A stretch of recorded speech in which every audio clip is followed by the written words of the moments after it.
Very good afternoon, everybody. Shall we make a start? And Very warm welcome to everybody. My name is Paul Kinnenmont. I serve on the committee of the Chartered Institute of Arbitrators London branch, and I head up the international arbitration practice at Freet. I'd like to open this event with a few votes of thanks. First, to all of the speakers attending today. It's really because of their time and their dedication that makes this event what it is. So a very big thank you to all of you. We're quite blessed today to have almost as many nationalities as we have speakers. And we have people in from France, from Spain, from Azerbaijan, even from Gray's Inn, so we're pretty well covered. And each of the speakers brings real diverse experience to the renewable space, whether it be sectorally, from a financial perspective, or whatever it might be. So all of the speakers' bios and details are online and also in the flyer that hopefully you all saw when you signed up for this event. Second, some thanks to 39 Essex for hosting this event so generously, so ably, and so graciously. And in particular to Harvey, Lewis and Hannah, who are around, I think, somewhere, for all their tireless efforts. Many thanks for making it so easy. Third, big thanks to my fellow committee members of the CIR London branch. You guys all know who you are. Thanks as always for your support and your help. Thanks also to CIR HQ and to the tireless efforts of our administrator, Eleanor Pritchard, who I understand is attending online today. Finally, many thanks to you all for coming, both those in the room and those online. Really, this event is about a dialogue between everyone in the room, so I hope that you will all engage. As to the topic of the event itself, well, it's almost self-explanatory. Renewable is all around us. Just this morning on the BBC, there was a headline about a government-subsidised power plant burning rare Canadian wood. Something as simple as that, but it's still happening. I mean, there are so many themes, any of which could occupy an event on its own. The withdrawal of government subsidy, new regulation, of course, there's the Corporate Sustainability Due Diligence Directive under negotiation in Brussels right now.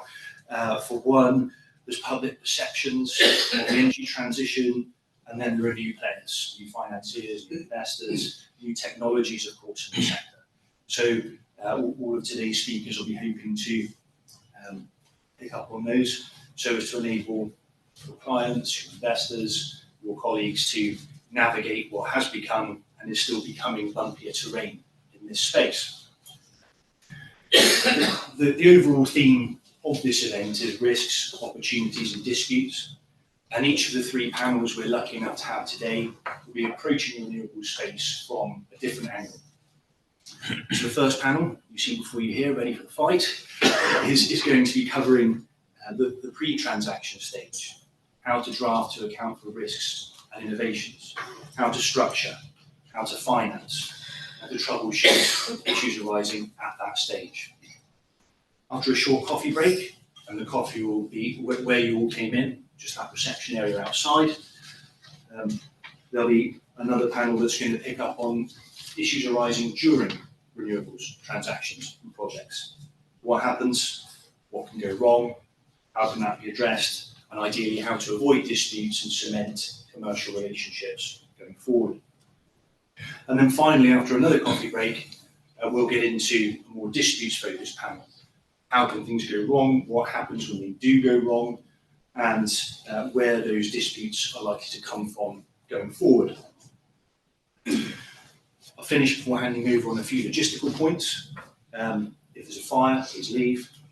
If this event is being recorded, and as you can see from the Kieran's efforts back there, some photos are being taken.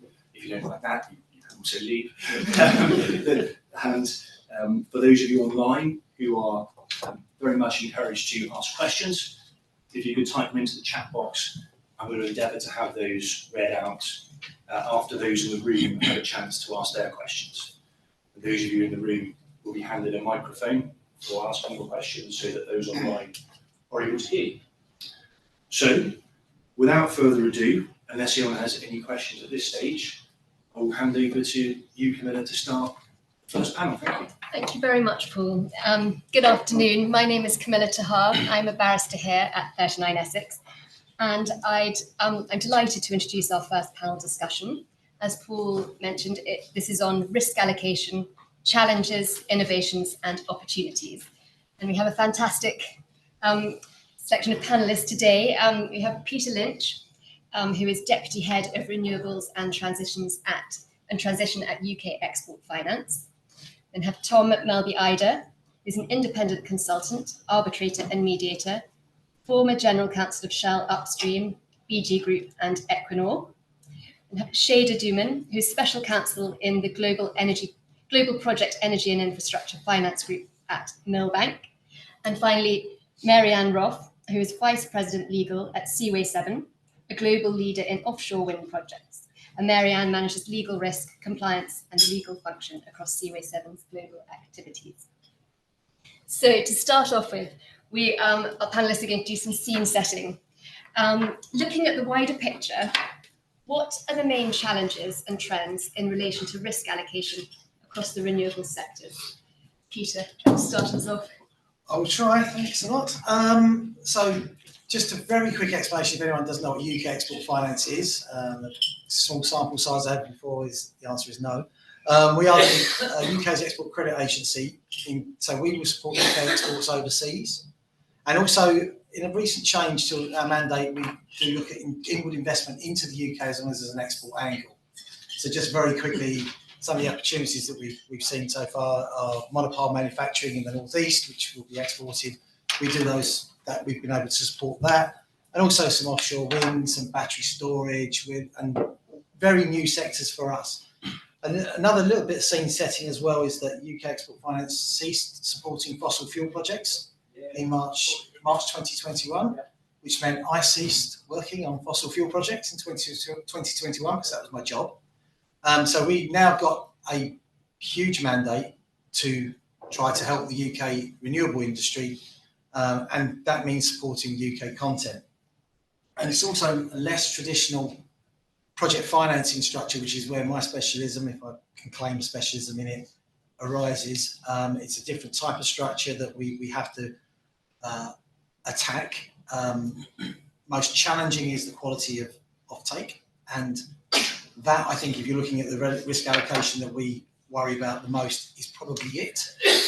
We don't have the major oil companies, national oil companies, or commodities that we are very familiar with. Our problem here maybe is that we need a little bit more expertise in the sector, which hopefully me and my team are getting up to speed on. But also understanding some of the complex contractual structures that you see in things like power purchase agreements, and more importantly, what happens if they go wrong, and you need to terminate and decide where you can replace your projects. There's also the challenge of how do we allocate the risk of deals where sponsors in the oil and gas sector seem to want to stay a lot longer than we seem to find some of the participants in the renewable space. I'm speaking here mainly from an offshore wind perspective, but we're seeing that in other areas as well. And so the replacement and the risks that come from replacements of investors is another thing that we find quite challenging. And the obvious one, I've probably thrown all my sticks onto the fire here, is completion. Again, new tech, newish tech, in offshore wind especially, the innovations in size and scale are frightening to someone like us. We're not technical specialists by any stretch of the imagination, and to explain those risks to our committees and to our parent departments, such as the Treasury, takes some doing. I'm checking if I've not gone over 3 minutes and not going to use all my... One more. That completion risk, obviously we used to love the fact in the oil and gas sector you'd either very, very well-known, knowledgeable contractors that you could rely on and take the completion risk, or technology pretty much, there's always innovations, but always pretty much maxed out, and we got to the position where we're very comfortable with certain people making petchems, making liquefied natural gas terminals, and so on and so forth. But here, with the scaling up and with the issues that we see in the market that we most look at, which is Taiwan, with the Yinlin project there, where one of the monopiles effectively disappeared into the seabed. That is that's an issue that makes headlines and grabs the attentions of people who, when we talk to within our department, go, or how are you going to make sure you're mitigating yourself against those? Those are the challenges I see. There's quite a few. The main one for me is getting up to speed on the industries, and that is a challenge coming from the old oil and gas and petchem sector that I used to work in. Tom. Thank you, Camilla. Given my background, I will answer this from the perspective of a developer. And I will speak mostly to offshore wind, but my comments are probably equally valid to other major renewable projects. So personally, I was actively involved in the first offshore wind projects here in the UK, like Sheringham Shoal. And to start with a more general comment, the importance of increasing renewable power generation in relation to the energy transition and energy security cannot be overstated, obviously. But however, if you look at the development in 2022 and 3, offshore wind farm projects faced a heavy headwinds, or perhaps it's more appropriate to say little or no wind, because of inflationary pressures, other macroeconomic developments such as high interest rates and insufficient government fiscal support. But despite all these difficulties, if you look globally, it was more than $60 billion invested in offshore wind projects. 6 gigawatts came into production, and it was an increase of more than 10% of the global capacity. There was 15 auctions conducted globally. However, this period was also very difficult for a number of the developers. If you look at two, Ørsted and Equinor, who are major players, they have taken write-offs, billions of dollars in sunk costs. If you look at this year, the development pipeline do look more positive.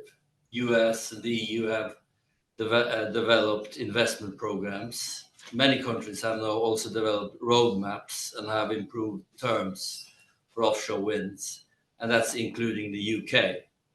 So there's a number of auctions coming, and they are expected in total to surpass 23. However, the jury is still out whether the packages are sufficient to attract investor interest. If you look at the renewable sector, it consists of a mix of new players like Ørsted, but increasingly the integrated energy companies such as Shell, BP, Total, and Equinor are participating. Another interesting fact is that the US majors, they seem to stick to oil and gas.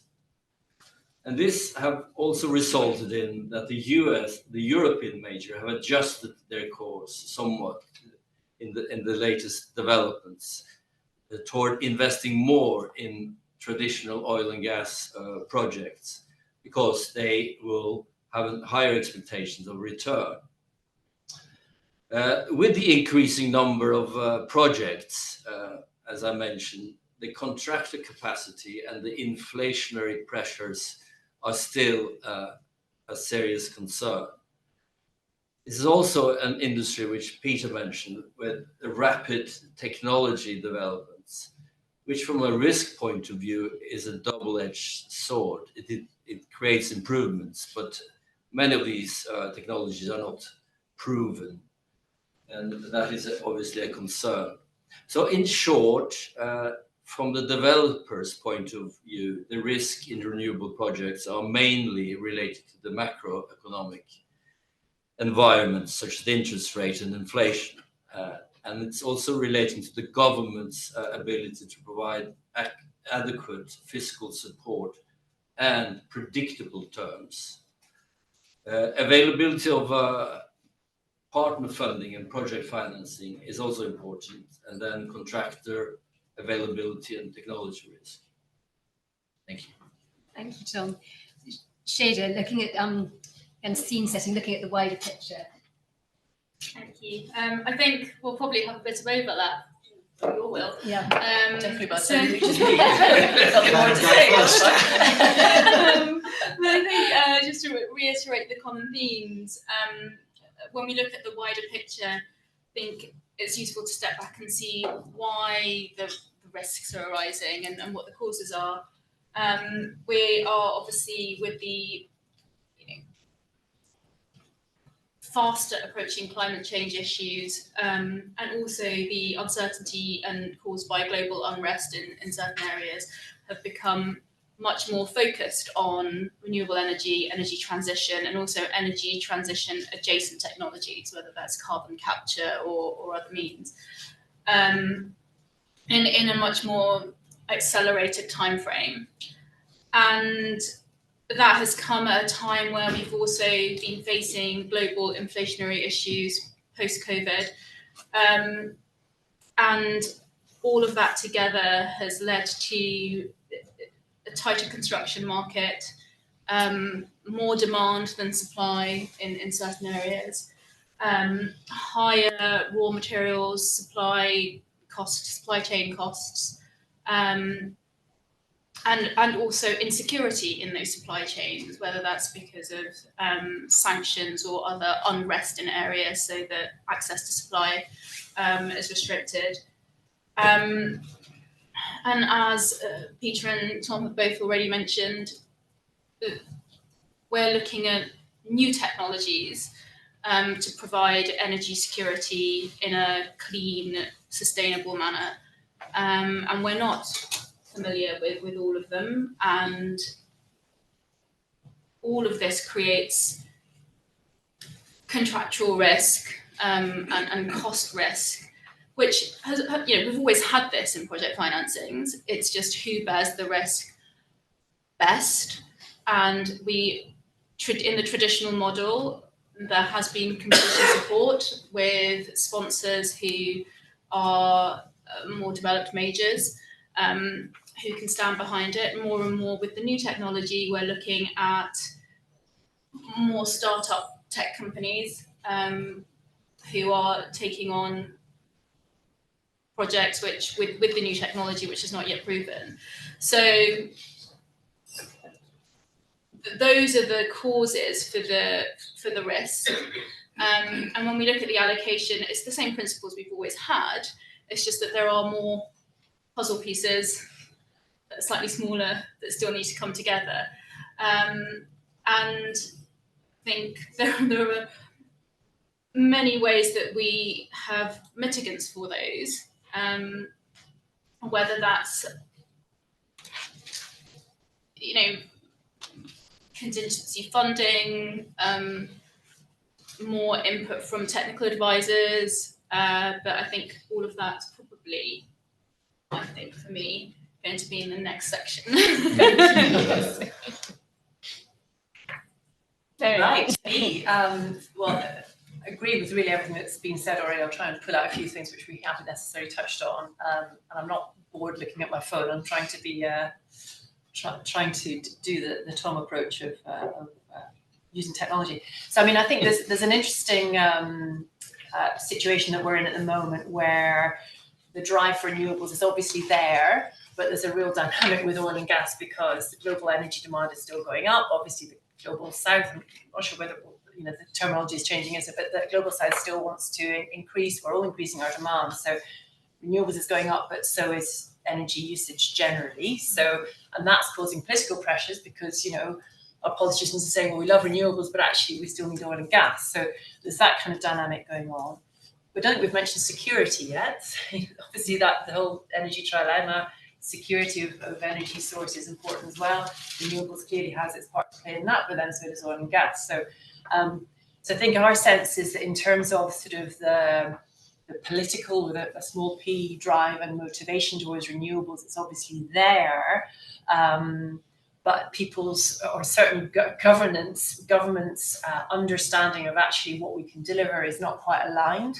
So if you add up all the numbers of gigawatts, which apparently we're going to be delivering per annum going forward, it's something like 80, whereas actually achieving 30 by 2030, 30 gigawatts by 2030 is already going to be a massive challenge. We haven't mentioned China. I mean, a huge driver towards both non-renewable power, but also renewable power. I mean, they're developing more renewable power than anywhere else, but it's a very interesting part of the world to keep an eye on that, creates its own challenges.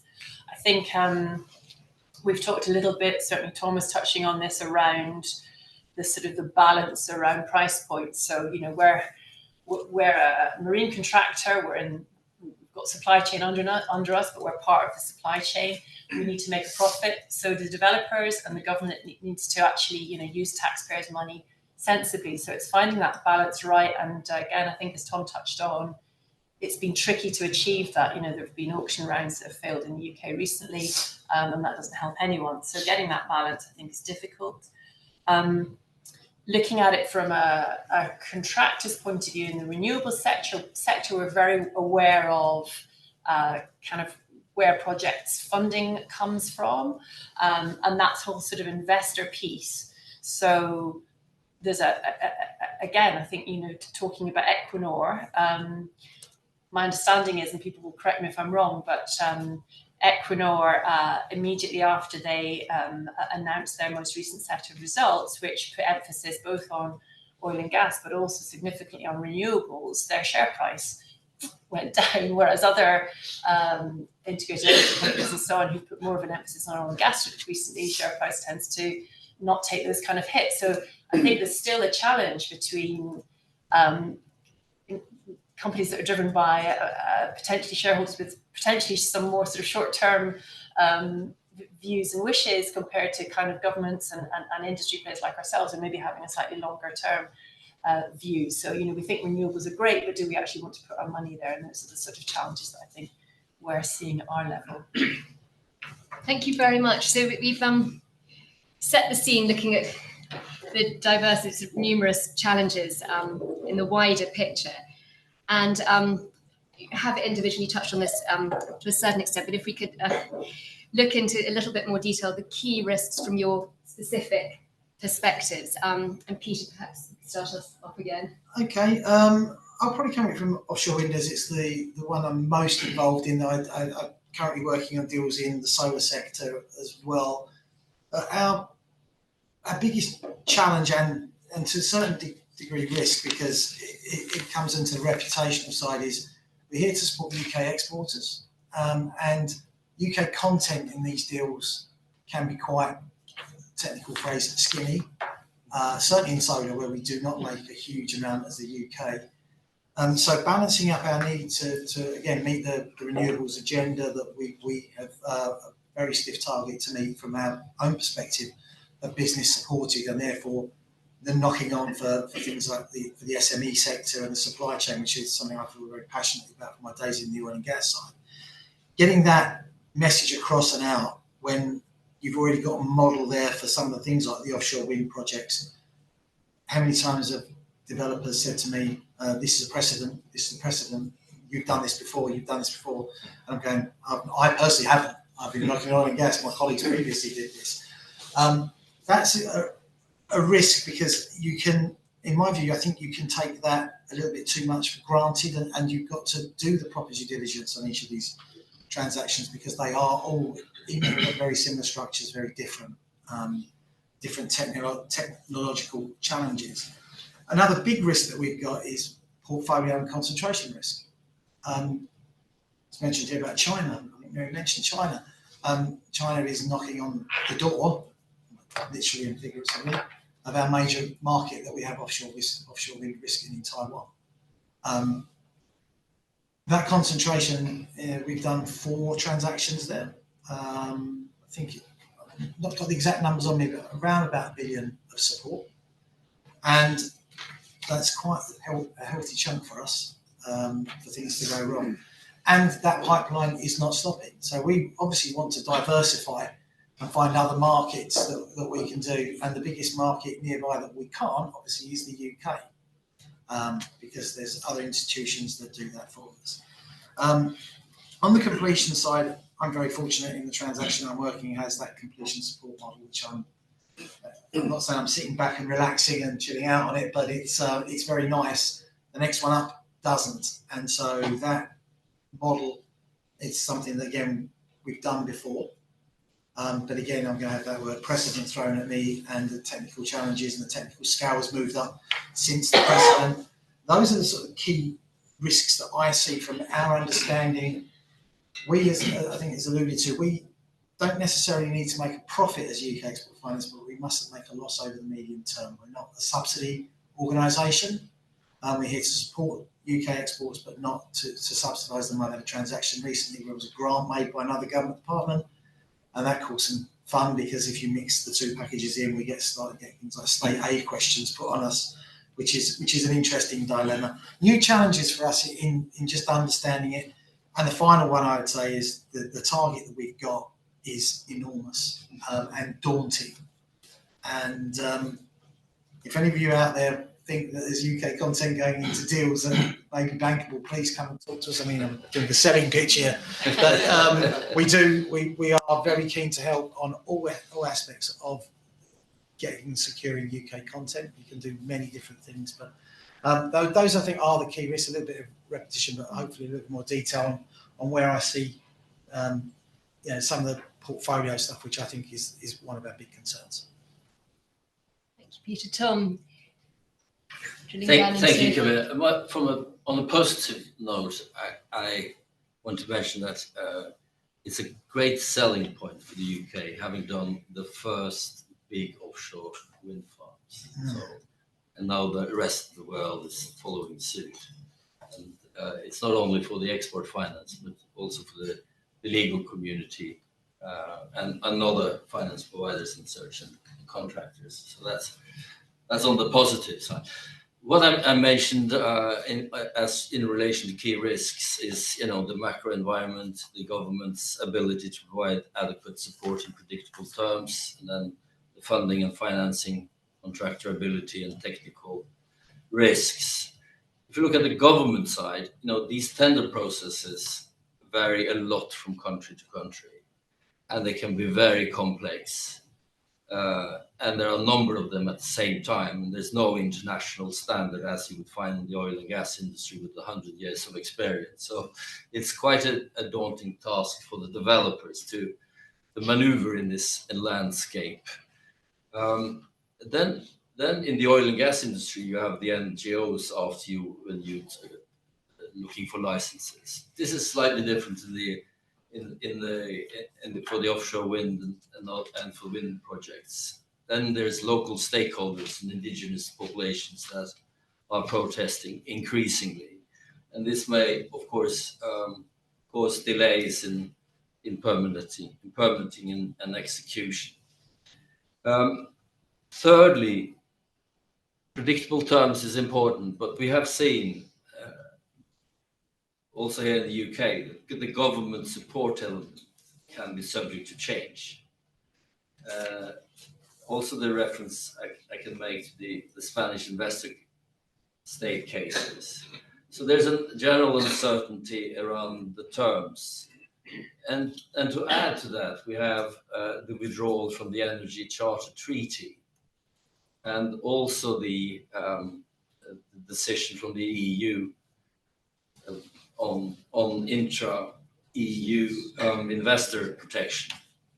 So that complicates the matter increasingly also, because we are prevented from doing EU investor arbitrations, and we cannot longer rely on the ECT. So what I would expect that for larger projects, you would be able to negotiate individual resolutions, or you have to accept the local courts, which is not a great idea in many cases.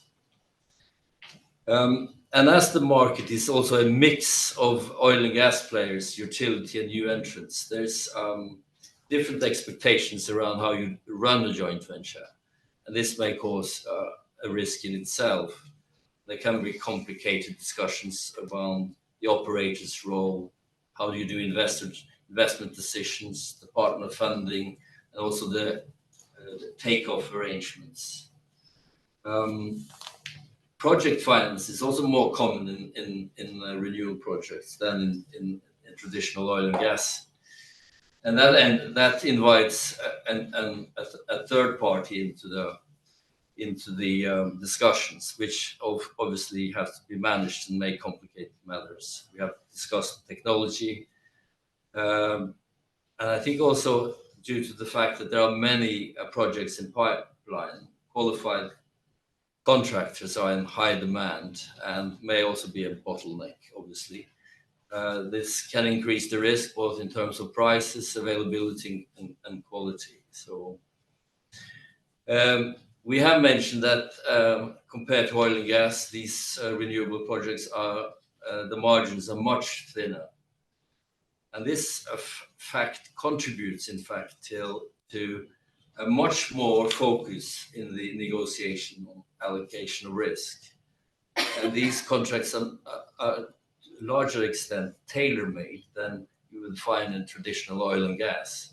And you may get it wrong, or it may be subject to interpretation, which gives a much higher risk for misalignment. And then in relation to the grid, I mean, there are offshore wind, it doesn't blow every day. So there is a complication around the capacity and reliability and constraints of the grid, which needs to be solved going forward. Thank you. Thank you, Tom. Shada, if we could hear your specific perspectives on the key risks. Thank you. I think so. I suppose my perspective is looking at it from a financing bankability point of view. And if we think of the ideal is having a project that is built under a turnkey EPC contract where we know the cost, we know it's all being built under one umbrella. We have a sponsor who's able to give us completion support.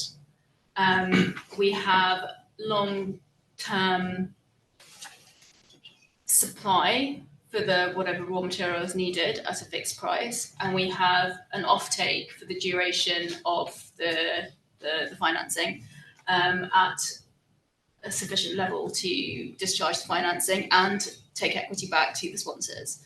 That's the ideal. And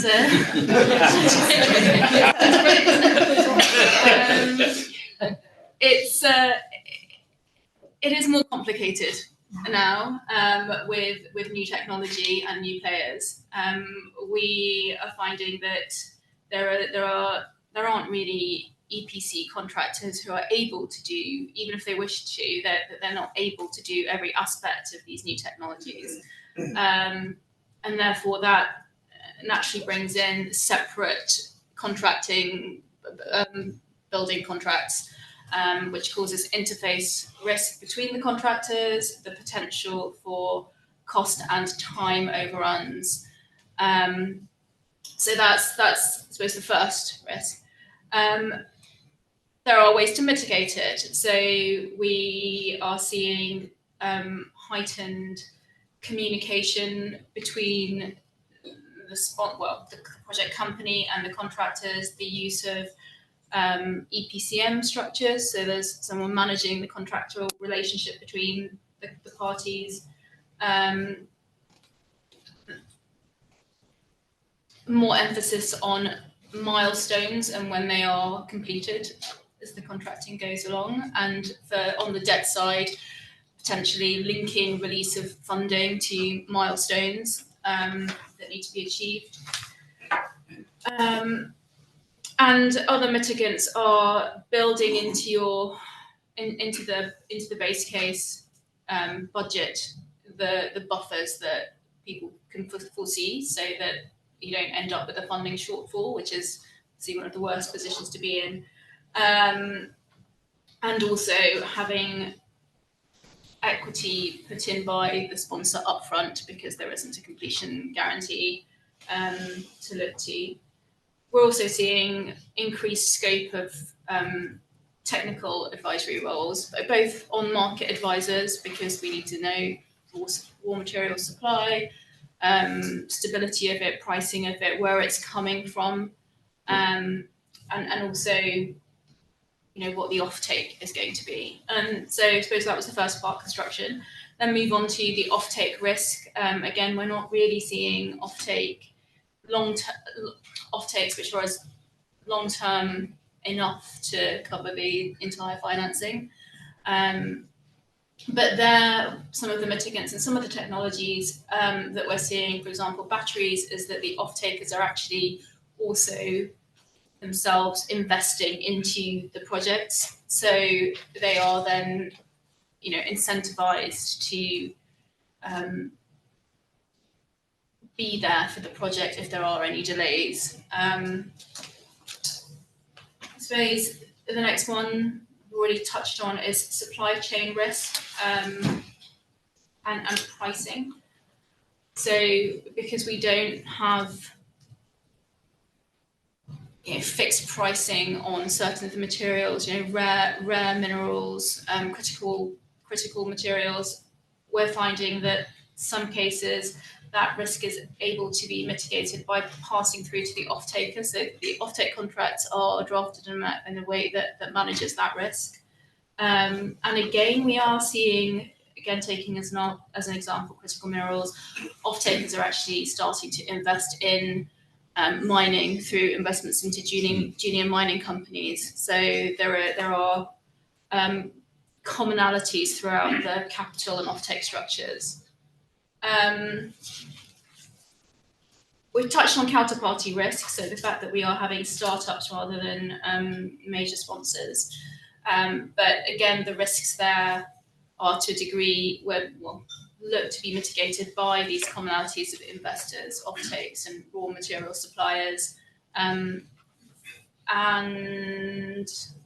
I suppose one of the other risks that we look at are country risk. A lot of the projects are, in countries, they're in foreign countries. The sponsors are taking the risk of that country, and in a lot of ways, we then look at people like Peter to provide a cover for that risk. I think that's me. Thank you very much for covering this mitigation as well as risk. Yeah, and that feeds really well to what I'm going to say. So 3 main areas of risk for us, first of which is funding. So obviously, debt finance projects, compared to oil and gas, about 75% of projects in offshore wind are debt funded. So this huge amount of pressure comes on our projects from market forces, from cost of debt, from interest rates, from price of power, government price of power, etc., which don't necessarily apply in other sectors.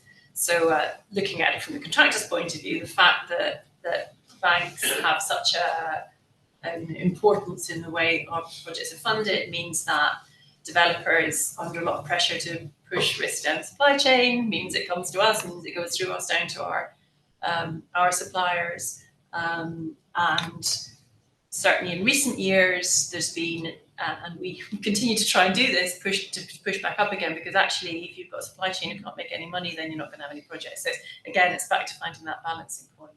But funding is definitely one of my big areas. The second big area is that it's a new industry, and it's not in a way, being offshore wind projects now for many years, but it's still new compared to oil and gas. So that means that the relationships aren't there in the same way that they are in oil and gas between clients and developers, operators, and supply chain.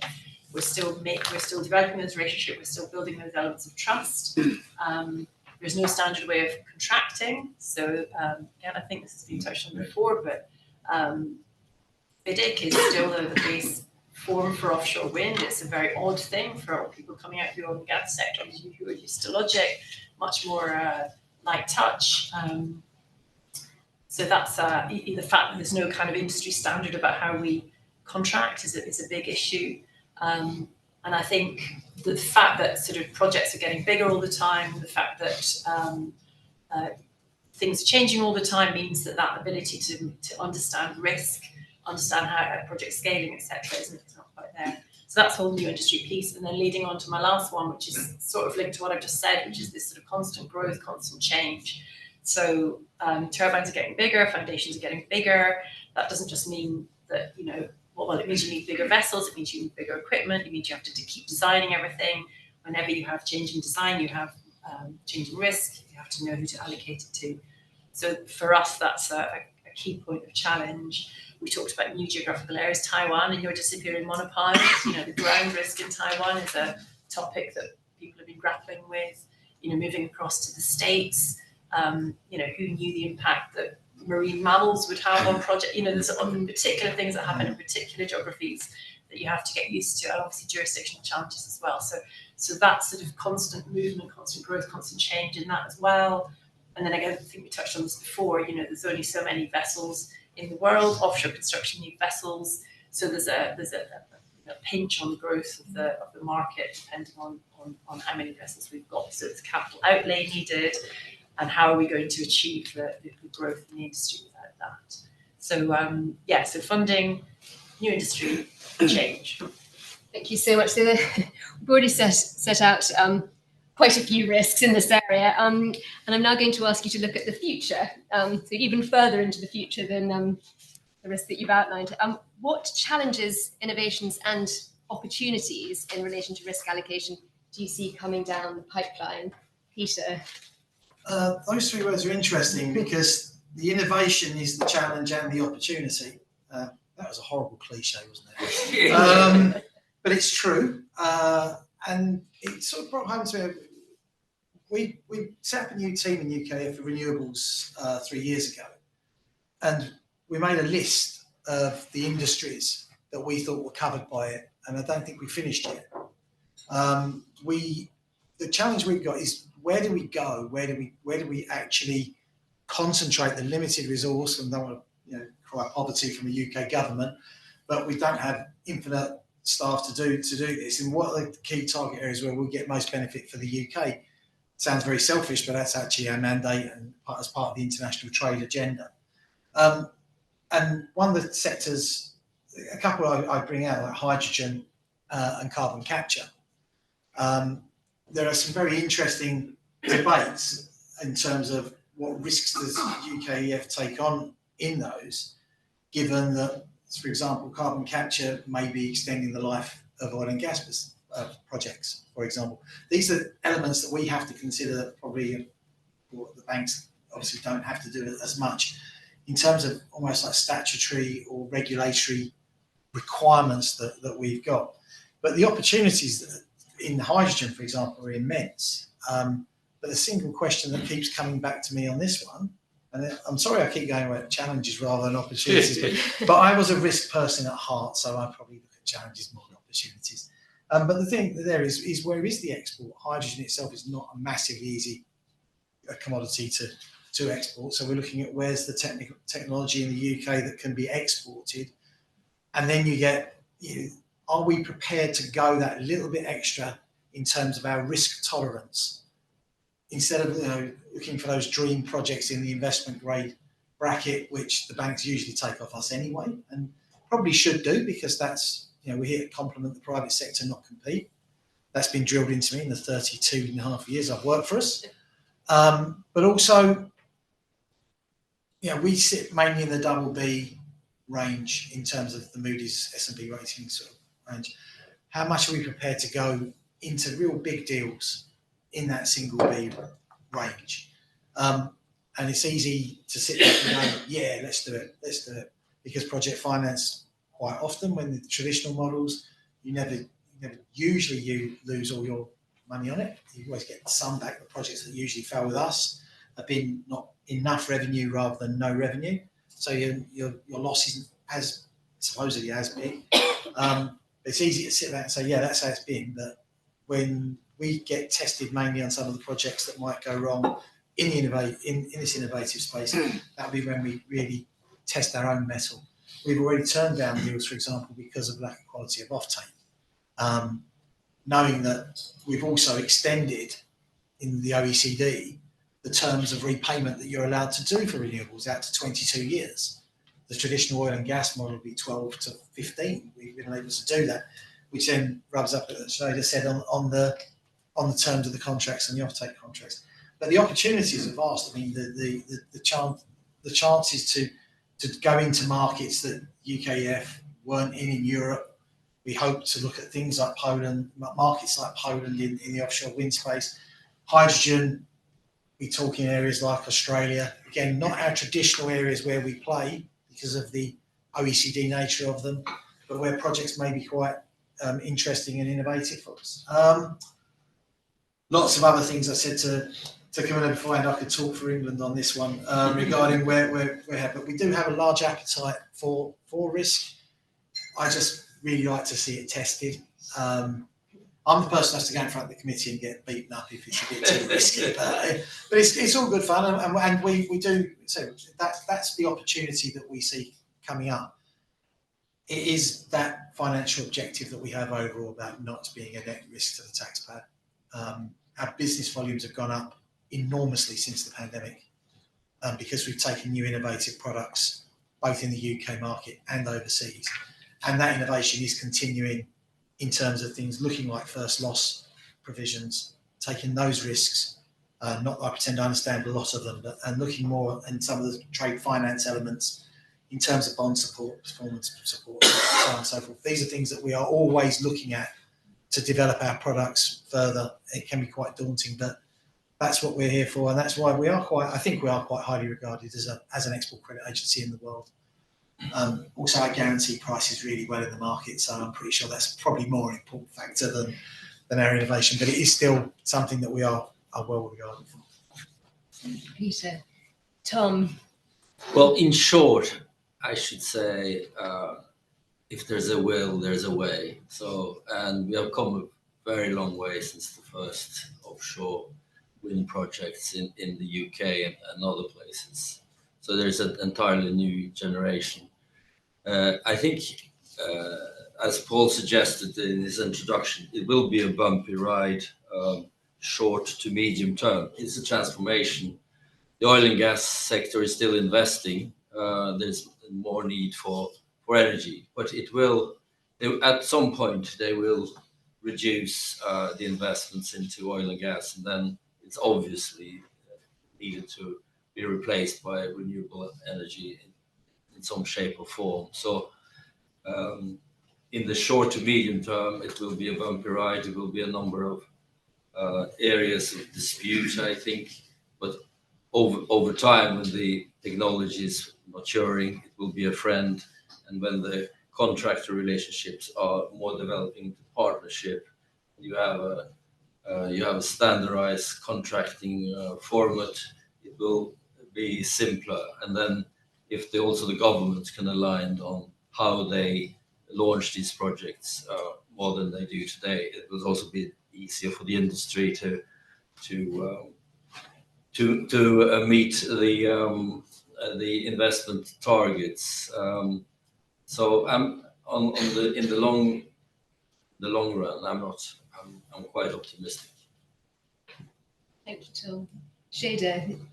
I think from the legal perspective, so the future risks are that inevitably there may be some of these technologies that don't work, or they do work, but the sponsors that were sort of startups are not able to scale up or continue managing, and then we're in a situation where we have debt that needs to be reprofiled or restructured, and one of the factors that I mentioned as a mitigant being the more complicated capital structure with off-takers and end users, and being part of the investor or sometimes second lien mezzanine debt structure will then potentially make restructurings a bit more difficult. We're looking at not the conventional commercial lender bank situation, but more different counterparties with different interests, different interests in the outcome. So I think in terms of future risk from a PF perspective, that's probably what we see. But in terms of opportunity, I mean, they're immense, not just because we are lawyers and you can also work on the restructurings, but because there's so much. There's new technology every day, there are new counterparties every day. So I think trying to think of all of those opportunities and enumerating them be endless. So I think I mean, it's all positive.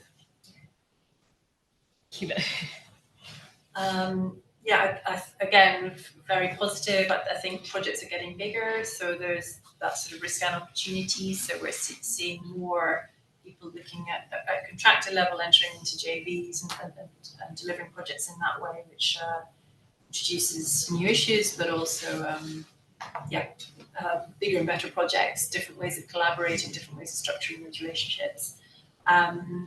Nobody's mentioned insurance yet, which certainly at our level of the business is incredibly important. It's struggling to keep up at the moment, and we're finding loads of things are getting excluded from insurance. So that's a huge risk, but also surely an opportunity that someone can sort of find some way of managing that. Looking at covering that risk in different ways, possibly. I just wondered whether compliance might be more of a factor. I mean, in the renewable sector, at the moment we're operating in, in the North Sea and Norway, Netherlands, places where compliance isn't such a challenge. But with an oil and gas head on, you're used to operating in different parts of the world where it really is a challenge. So I suspect there might be more focus on that as renewables moves into different parts of the world. And back to contracts again, we are. At the moment, we don't, as I said, as we were talking about, we don't have a standard form way of contracting, but FIDIC are looking at putting out an offshore wind contract. IMCO have just said they're doing that as well. Logic have said they're doing that. The Norwegian standard contract is being looked at for offshore wind. So there's a huge move to try and move towards some kind of offshore wind focused contracting.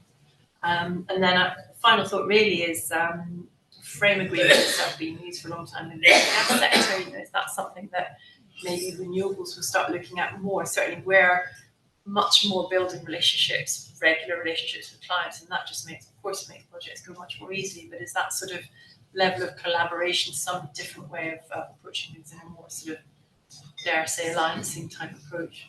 Perhaps that's the way forward. Who knows? But yeah, feeling positive, lots to do.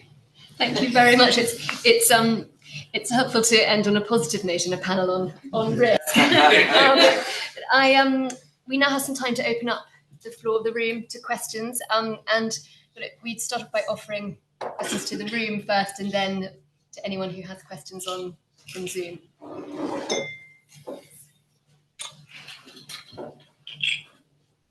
Hi, and Nick Rigby, and I'm an expert witness, and I'm an engineer. Tom briefly mentioned project finance in terms of the fact that it's not the oil and gas field's normal way of doing things. Of course, it's also true it's not the way utilities traditionally have done it. Traditionally, utilities never built conventional power stations using project finance. They always use their own money. I suspect that we found ourselves in renewables doing project finance because a lot of players were small and it was the only way they could do it. And secondly, the utilities wanted to be seen to be doing renewables, but didn't want to put too much of their own money at risk. I wonder if we're going to see a new environment where project finance will become less material and self-funding will become more the way to do it, both by utilities and oil and gas. Volunteer. Truthful answer to that is I'm not sure. I can't speak from the UK and the European domestic market. I can only talk from the developers that we are seeing coming to us, and I'm brutally honest with myself that I think the key reason that we're being approached on the project finance side in Taiwan is political risk. That's the main driver. So the banks have taken most of the sort of domestic project finance and the UK and the European ECAs. It is actually quite frustrating sitting where we are in the UK with our very sort of extensive PF background in UK export finance, not being able to help support in our own backyard. That's what UK Infrastructure Bank is for, and we wouldn't want to tread their toes. And they've also stolen a load of our staff as well, so we won't go down that route. I've not got that background to really comment on where the market had been in this. All I see is I think he's right, is the developers are not the substantial size that we would see in the oil and gas and in my other experience, petchem market, where there is the need for finance, but also I see a different investor model here that not seen in the other sectors, where there is a much higher proportion of the ownership, not for specialists in the industry, but just commercial investors. That's a new thing for me. I've not seen that before, not at the start of deals, and that's something that's been quite tough for us to get comfortable with, because it also then complicates the structures as well, and that's where we're finding it. So yeah, mine's a very limited knowledge. I don't want to undersell myself particularly, but it's a limited knowledge in that sector. We always found it desperately difficult to do project financing in the power sector anyway, in the utility sector, because we always wanted that nice backstop of a sovereign guarantee, which was never that forthcoming. So I'm very much looking at, I know, from the borrower perspective rather than the supplier and to a lesser extent some of the more investor perspective. But it's been a challenge for us to say, and it is definitely a difference from the oil and gas sector I grew up in. So grew up sounds like I was a child. Yeah. But my bread and butter for many years in the department, about 20 years. So. I think you're right from the perspective that there's an increase of interest from the majors in Europe. So normally an oil and gas company would fund it by their own funds. But that said, there are a number of these joint ventures where there are a mix of traditional oil and gas companies and new entrants. Then often there is a requirement that one has a project finance from the smaller players. So that's one element. The other element is also in oil and gas, you would see project financing where there are higher political risk. So in certain jurisdictions, you would like to have project financing in place just to deal potentially with conflicts with the host government. So that's another reason. So, and with the spread of these projects around the world, that may actually still be a demand for project finance. I hope so.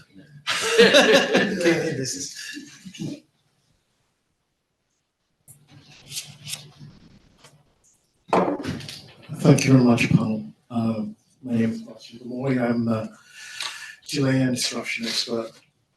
I don't know whether this is an opportunity to address a point or whether it's a risk or an opportunity, but does blockchain come into play as an opportunity, or is it just piling on more risk? We'd like to answer From that a question. practical and legal point of I'm view. not going to say I don't understand all that. Traditional money for me. Blockchain contracts. Yeah. Not my business. So, I mean, everyone else is very silent, so I'm going to jump in. I mean, blockchain is used, I think, in terms of sort of the shipping sort of, where there's lots of small contracts that need lots of approvals. It does that level of contracting very well. Be interested to know what you mean in terms of, so from our point of view, it's big negotiated EPC contracts. So you might be able to explain to us more how you see blockchain helping in that sort of circumstance. I mean, I've seen it in I'm not sure if this is blockchain, but I've seen the sort of examples where you have an element of automation in contracts. So for example, if you have a delay event that's linked to weather, and you have your net station somewhere that tells you what the weather is, and that feeds straight back into the contract to sort of trigger a delay event. I don't know if it's that sort of blockchain usage that you're thinking of, but that wouldn't really impact the kind of contracting that we do, although I can see it in the more sort of chartering, that type of very repeat sort of approvals that you need to sign off goods that are passing through ports, that type of thing. Well, you're right in what you're saying, and the point I was trying to make is this would be an opportunity for a new innovative form of contractual arrangement along the entire contractual chain to help, especially with some of my clients who are bottom of the chain and they have difficulty with payment. So if you have a blockchain type of contract, it triggers payments throughout the entire chain. That way, there's no delay, and usually the payment for delay is some of them go bankrupt. But I'm just thinking whether this was an opportunity for the industry to adopt a new form of contractual chains. I mean, it may well be at certain levels in the supply chain. I don't know if there's anyone else who come in on that.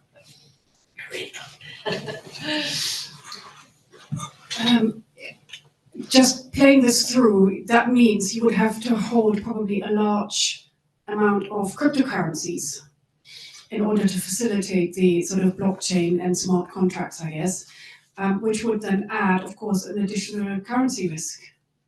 And so I'm not sure whether that would actually be an advantage or a disadvantage in that regard.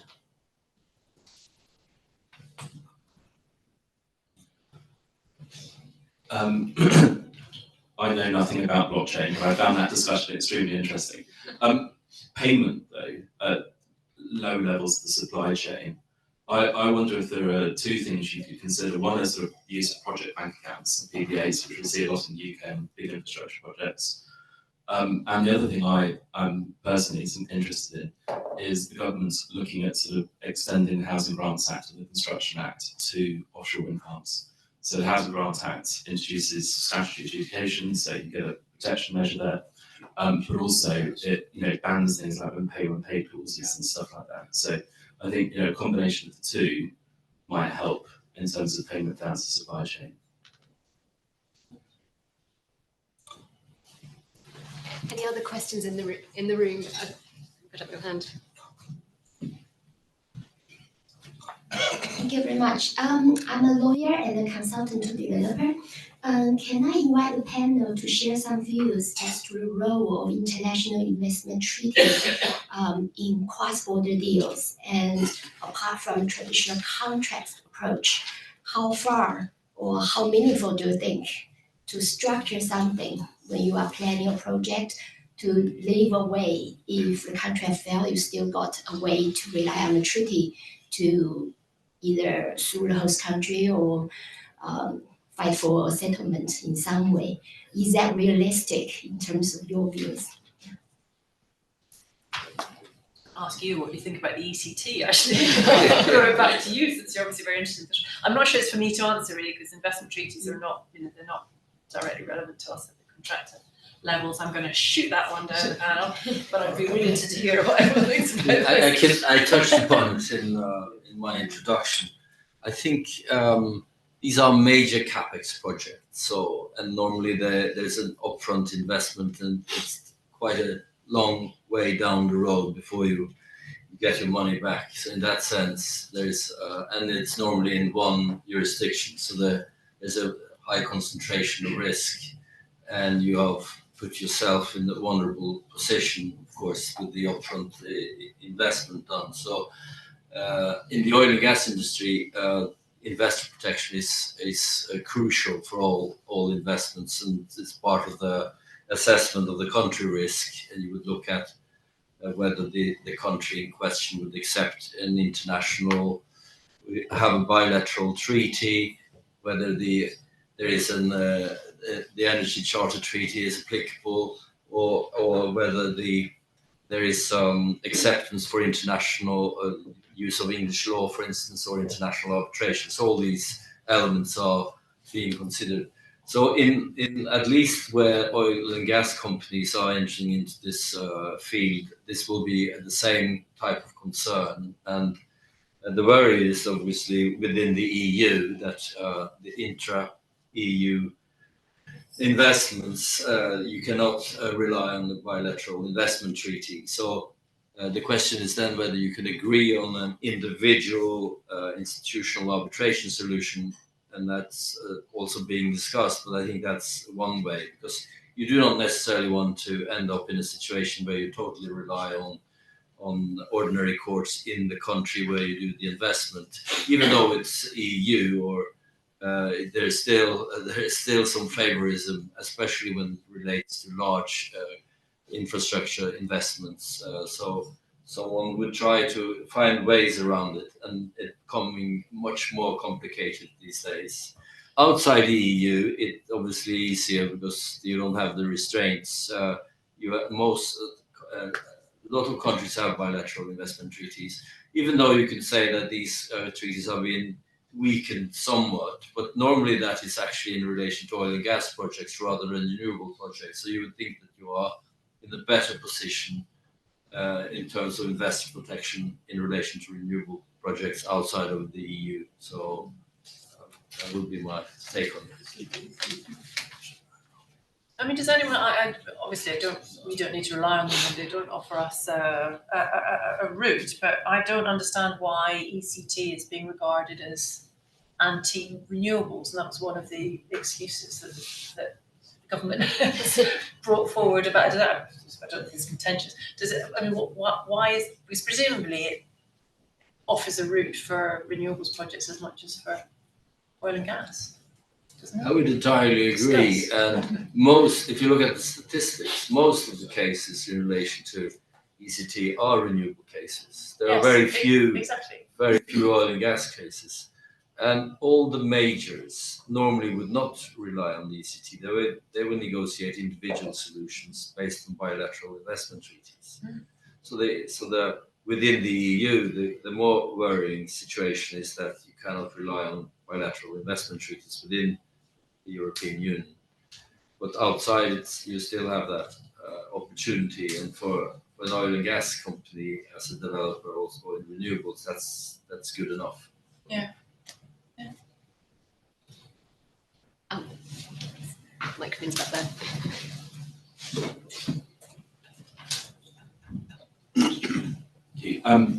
I wanted to pick up on a point that Marianne made at the end. I think who asked this session, which is alliancing. I do a bit of work in the rail industry and the water industry in the UK, as well as offshore wind projects. Offshore wind is pretty much always fixed price lump sum contracts with some negotiated risk balance, which has changed over the last few years, but it sort of is what it is. It's pretty mechanical. But actually, when you look at other industry sectors like water and rail, it's very developed what happens now. You know, we've got large-scale 10-year alliance agreements, enterprise agreements, which set up a partnership and set up the parties for a collaborative relationship. And actually, we're beginning to see people talking about that now in offshore wind. So moving towards having long-term partnerships between a developer and a particular tier one contractor, where, you know, even to the extent that they're talking about building vessels, new vessels for projects, and having that vessel allocated to that developer for 10 years with call-off contracts during the period of that alliance agreement, even working on a target cost basis. So I think it's becoming more sophisticated, and it will. But actually, I think that's a good thing, and I think that should be explored by the industry. But I wanted, from Sir Peter's perspective, a different point, which is floating wind. So I think all the discussion so far has really been about fixed bottom projects. Floating wind is the new dawn. If you read my LinkedIn page, I mean, everyone seems to be talking about it, but no one's actually building it. And certainly no commercial scale projects really are being put into interaction. I think there was one in South Korea that may be coming online soon. But I wondered if Peter's been, you thought about floating wind, and there are a number of suppliers and supply chain in the UK which supply the oil and gas industry at the moment with floating ancillaries and things for FPSOs. But as far as I understand, they're all completely at capacity at the moment in terms of their production line. If we're going to get floating wind off the ground in the UK and globally, we've got to develop that supply chain and make it bigger. And I wonder if that's an opportunity for Peter and his team. It's absolutely an opportunity. You almost say exactly what I think on these things. Funny you mentioned the FPSO sector, because that was one that I worked on just before we stopped doing fossil fuel deals. And it was a transaction that we were working on. Like, I don't go down too much on, I guess, 45 different, very small contractors that worked on it. And we were very disappointed actually with the amount of UK content in it. And we actually went out, we used to have this supplier fair model where we used to get all the big contractors to say, come to our big do. It was usually in QE2 Centre or County Hall. And we'll find out who the supply chain is, which is one of the big things that we need to do. Floating wind, I think is all the challenges that we face as an ECA in microcosm. We are notoriously scared of new technology, but we were the first ECA, for example, I think first ECA that went into funding offshore oil projects on a reserve-based lending basis, which is pretty funky for ECAs. I think we might have got burnt on the first one, but we had to obviously stop. But we will take that challenge, and it is where we have seen and have been approached. I think you mentioned the market in question. But when we speak to our colleagues in DBT, Department of Business and Trade, is their name now, you see that the focus is still so much on supplying the UK market because it's easier. But also because you say it's at capacity or near capacity. And some of the challenges of building infrastructure out in the UK. So one of the things that we funded, the monopile project, that's not really going to be floating winds back. We need to look at the vessel companies. We need to look at the technology that's when we see new technology, actually the standalone, one of the phrases du jour at the moment recently was suction bucket cups, I think it is. And we're trying to get ourselves comfortable with that newer risk, newer technology risk in that particular area. So yeah, I can see it being a big challenge, big opportunity. I think our origination team who work in getting those opportunities, they are the important ones to speak to in this within our department to get the ideas of where the supply chain is. Because feel free, anyone who knows supply chain stuff, feel free to get in touch with me. I went up to Catapult the other day to see how the technology is tested, and they've got a list as long as your arm of small and medium-sized enterprises. Again, another target for the UK government is SMEs. I keep saying that one as well. But yeah, lots and lots of themes in there. But the challenges, as we see, are capacity. And the fact that plants currently aren't quite big enough for some of the big kit as well. So yeah, lots to develop. And I hope, so that's not in my gift, unfortunately, the development arm, but we will be there to help if there's inward investment that's required via various products that we've got.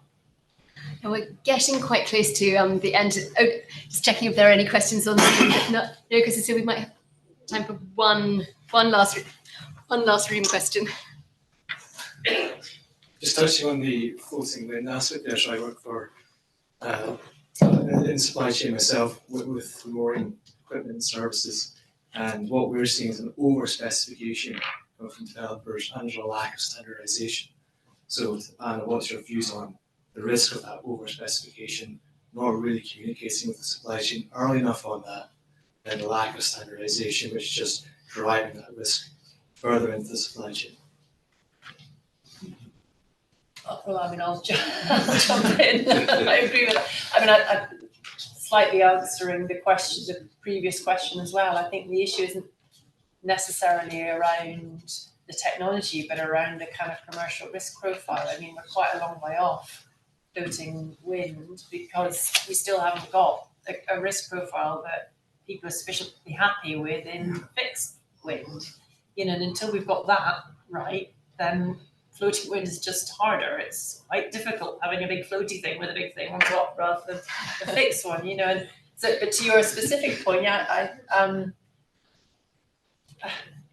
I mean, yeah, I agree with you. I think there just needs to be more collaboration early on as to who's designing which bits. If you're meant to be designing them, then it sits with you. But equally, you know, if it's meant to be a collaborative exercise, then the collaboration should be happening much earlier. But I don't know if you agree, but I think it fits. It's really keyed into the commercial pieces around getting those risk elements right before. It just seems there's an awful effort being made at a development level without due consideration as to what's actually achievable in reality. So from using the mooring example again, yes, full capacity, definitely supporting a lot of oil and gas E&P at the present time.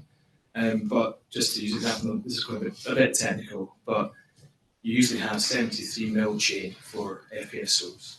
Right? The wind developers are specing 200 mil chain. It doesn't exist.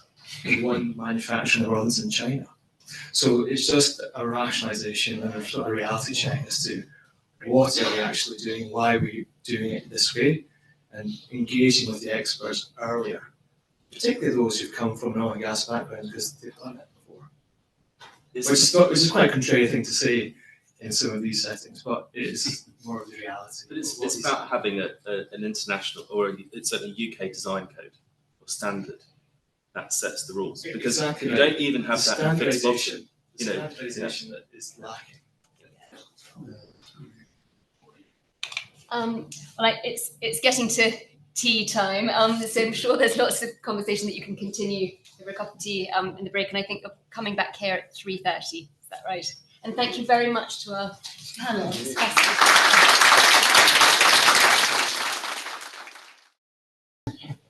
And apologies to those online for the slight delay in restarting. Inevitably, chat has ensued since the first panel, and is continuing now. But as people gradually make their way back in, we'll get this second panel kicked off. So this panel is aimed at what happens during these renewables projects and transactions that we've just heard of from our first panel, and looking at the issues that arise, how to address them, and how to keep those projects going, and perhaps even improve them as we go. Introducing our panel today in no particular order. On my far left, on your far right, is Karen McQueer, who is the Global Hydrogen Director for Exodus, a global energy consultancy. She is based in Aberdeen and leads a commercial and technical team that services clients around the world.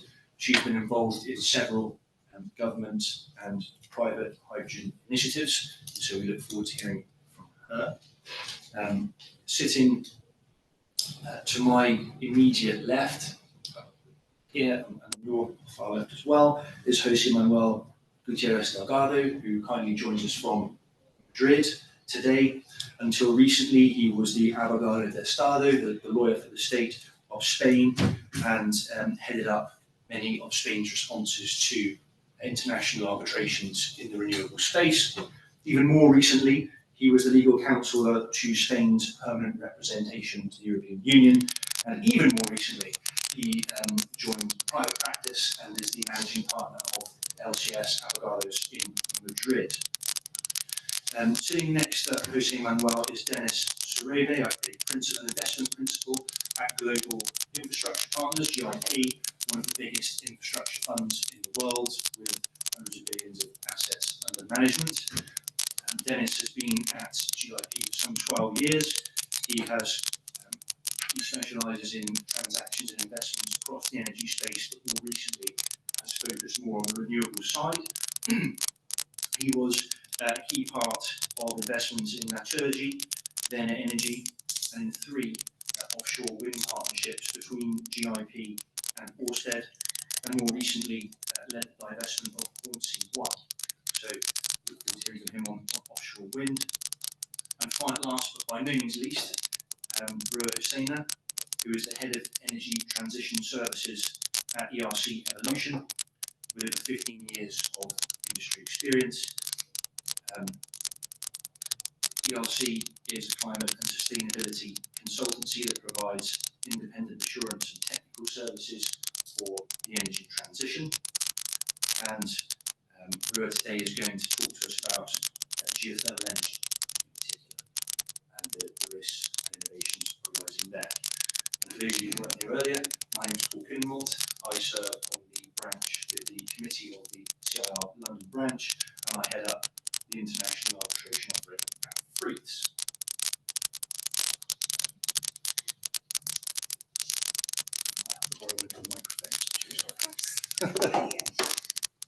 Thanks very much. Can everybody hear me? Great. So let's kick off with just an understanding of what's going on in some of the diverse sectors that we have on today's panel. So perhaps I'll come to you first, Rua. Tell us what's going on in the geothermal space at the moment. What should we know? Yeah, sure. Can you hear me? Brilliant. So geothermal energy, we haven't heard much about it in the first panel, so I'll just start off by giving a little bit of background. So geothermal energy, obviously the energy stored or the heat in the Earth's crust that can be used in different forms. One of them is to generate electricity, but there's also district heating and other things. So come across geothermal energy in different contexts, and you would have heard terms like shallow geothermal, deep geothermal, and there's different types of technologies out there. When we talk about the industry itself, geothermal, it is a clean source of energy. It is a reliable source of energy. So when we think about renewables, one of the big issues with renewables is the dependence on weather and climate, and getting a base load for the electricity grid. Now, geothermal energy is relatively constant. It's more or less independent of weather, like say wind and solar. It's not, so it can provide that baseload to the grid. It is low emission. It may be zero emission at some time, depending on the project, but mostly it's a very low emission technology, and it has seen support through say the UN and through IPCC, where we hear that you could get up to 20% of the global power from geothermal. But we don't see that happening. Currently, it's less than 1% of the global power that comes from geothermal. Where is the industry going, and what are the barriers to increase? So currently, it's the high capex. It's the uncertainty associated with drilling wells, especially for deep geothermal. Again, it's the high capex. But there's also what we are seeing as a consultancy is investment in lithium brines and geothermal together. So it's the revenue that's generated from lithium brines that can support a geothermal project, which would otherwise not generate as much revenue or cash flow to be, let's say, worthy for investors to invest in. Again, in Europe, we've seen projects in other fields in South America. So that is definitely a trend, mineral extraction, which can support geothermal. Another place where we've seen is generation of carbon credits. So if there is a CO2 price associated with it, or where companies are making commitments or countries are making commitments, we do see geothermal projects in Indonesia where they are generating carbon credits for the market to purchase. So if the carbon price, if there is a global carbon price and the price goes up, then there's that market. So it takes away that initial hurdles. Someone asked about blockchain earlier on. Again, if there were small power plants supplying to the grid, blockchain can be used there to have those contracts between those power plants, or else it would be quite an intensive process if there was a large number of small power generators trying to tie into the grid. So blockchain can make that easy and more efficient. So that was generally, I'm sure we'll address more specific issues and where the industry is going with further questions later on. Yes, thanks very much, Ru. Turning to you, Carl, we heard Peter mention hydrogen during panel one, and everyone wants to know what's going to happen when the first hydrogen project gets going. Tell us. Yeah, so I think as Peter mentioned, there is a large potential out there, but where we are today is very, very small in terms of low carbon hydrogen or clean hydrogen, or however we want to term it. I guess this week in the UK we've had the second round of funding from the Net Zero Hydrogen Fund, which is interesting to see the types of projects that's supported. So it's supporting I think 4 projects with DevEx type funding that are larger. So these are sort of 10s to 100 megawatt green hydrogen production schemes, or I'll say green electrolytic hydrogen production, because a couple are associated with nuclear potentially. But the projects that are in the capex strand are much smaller. They're a few hundred to a couple of thousand tons per day, and they're very much targeting transport. So we are in that infancy, I guess, in the industry, finding which markets want the hydrogen, where is the demand. We see, you can probably tell, introducing I'm from Aberdeen, you can probably pick up a Scottish accent. Scotland is very interested in the export opportunity associated with hydrogen, as a route to market really for a large offshore wind resource. We heard in the first panel about some of those risks associated with floating offshore wind, and that we're still a bit away from that emerging. So adding hydrogen on top of that, that's another complexity. So that's in the further future.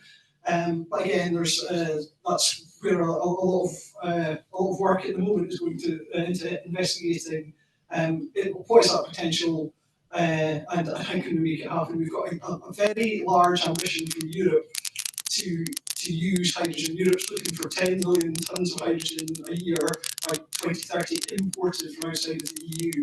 And low carbon hydrogen, and at the moment we produce almost none worldwide, so it's a very fast ramp up that we need to get there.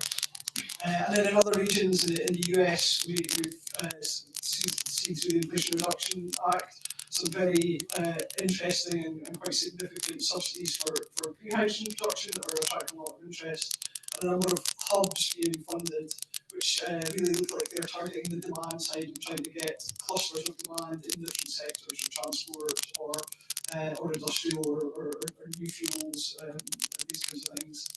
And then places like Australia, which has I guess a large solar and potentially a good onshore wind resource as well, with offshore wind just beginning to develop. Also a really strong interest and push and beginnings of funding happening there. The kind of common thread that's starting to kick things off is getting that policy in place. And these are all projects that need some degree of subsidy support to get going, as much as offshore wind did and still does. And as that's materialising, as that's becoming clearer, that's giving the against these projects, but yes, still very much early days and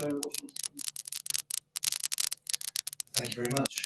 And Jose Manuel, turning to you. I think Karan mentioned subsidy. I know that you've been on the wrong end of a number of things in that regard, mostly in the solar sector. Perhaps you can give us an idea of some of the things that you've seen and continue to see. Hello, good afternoon. Hello, thank you both for your introduction and for your invitation to this roundtable. Thank you to the Charter Institute and 39XX for hosting this event and organizing this wonderful event, and being able to share this afternoon with friends speaking about energy and disputes. I'm a lawyer. I can speak about the market, about the energy sources, and so on. So I'm going to speak about disputes, because lawyers always love to speak about disputes. And probably I will speak some more time, because lawyers always love to speak a lot and write a lot. So I would like to say something about what could be the disputes fashion catwalk in the next season, maybe autumn-winter season. That is to say, which kind of disputes, in my opinion, could be appearing or could be developed in connection with the energy and I think with the energy transition, which is going to condition these disputes in the next months or probably in the next years. First of all, I would like to make a mention to the European Green Deal. First of all, because Europe is a big area with a very developed regulation in energy transition. Secondly, because the European Union in the Green Deal tried to expand its standards globally, so they try to that these standards be copied all around the world, so they make public this intention. And thirdly, and probably to be more realistic, because it's the area that I know better, because I have been working in the permanent representation of Spain to the European Union for the last 3 years. Green Deal, European Green Deal is trying to reduce greenhouse gas emissions in the next year, and the objective is to arrive at 2030 with 55% less greenhouse emissions than gas emissions than in 1990. This is what is commonly known in Brussels as Fit for 55. 55 in 2030. How is the European Union trying to get this? Many actions, of course, but three of them, three principles we can say. First of all, the supply, trying to get a secure and affordable energy supply in the European Union. Secondly, the market, trying to regulate an efficient and digitalized energy market. And thirdly, in the efficiency, the energy efficiency, in the buildings, in using the renewable sources, and so on. And with this kind of Green Deal, the European one, and other Green Deals around the world, with this energy transition, which are the main trends in dispute that I see in the future, in my opinion, of course. It's only my opinion. But I see 5 types of disputes that we can comment this afternoon. First of all, as states transition away from fossil fuels to renewables, maybe a way, or at least many treaty claims regarding this transition. One of the, because two reasons. The first reason will be that investment in fossil fuel made in the last year could be rethought by the states or reduced by the states, and obviously the investors that have made the investment may try to get a claim about this. But the best example for this is the case Rockhofer versus Italy, the arbitration award recently about this. The second one is about renewables, because in some cases renewables were incented and were subsidized, and these schemes have been modified, reduced, or sometimes even disappeared. So this is paved the way to new arbitration and new claims about renewables. In Spain, this is one of the examples of this, in which we had a wave of renewable claims about the changes in the regulatory system of the renewable energy industry. And most of them will be linked to the ECT and the arbitration proceedings. We can speak about the ECT a lot. We have talked in the first panel, and we can continue afterwards. Not only one round table, we could speak about the ECT for many days and many round tables. Second kind of dispute, in my opinion, would be this kind of disputes to get a mandate or in order to change the public authority, the climate-related policies. For example, the best example is the Urgenda Foundation case in the Netherlands, in which got that the Netherlands government changed the policy, accelerate the policy for transition in energy under a resolution, in this case, of an internal court. Mainly these cases will be not in arbitration, but in my opinion will be around the national courts, because they are developing national powers, and they are trying to get something from the national authorities. So the most suitable course will be the national ones instead of arbitration. And in these cases, we can't forget that probably sometimes is as much important the public get the support of the public opinion as getting the case won for legal basis.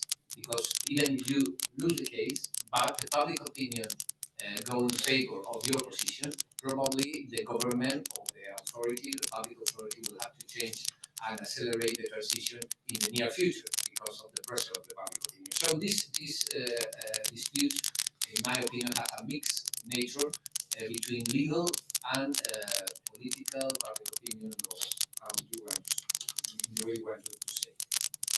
Third, a kind of new disputes or trendy disputes in terms of fashion in connection with the energy transition. The disputes in which what the claimant seeks are relief or claim from to be repaired the damages caused by the fossil fuels or any energy producer around the world.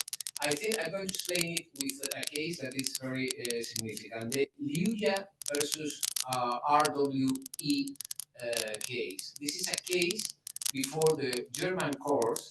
Liuya is a Peruvian farmer and who had to build some defenses for protecting the land, his land, from the melting of a Peruvian glacier.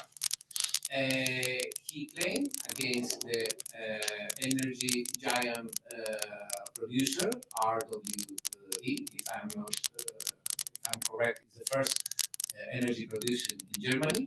He claimed before the German courts, and he claimed for 0.47% of the damage, because this was the percentage, you see that this is a very small one, the percentage in which he considered that RWE produced greenhouse emissions all around the world from the beginning of the industrialization in the 18th century.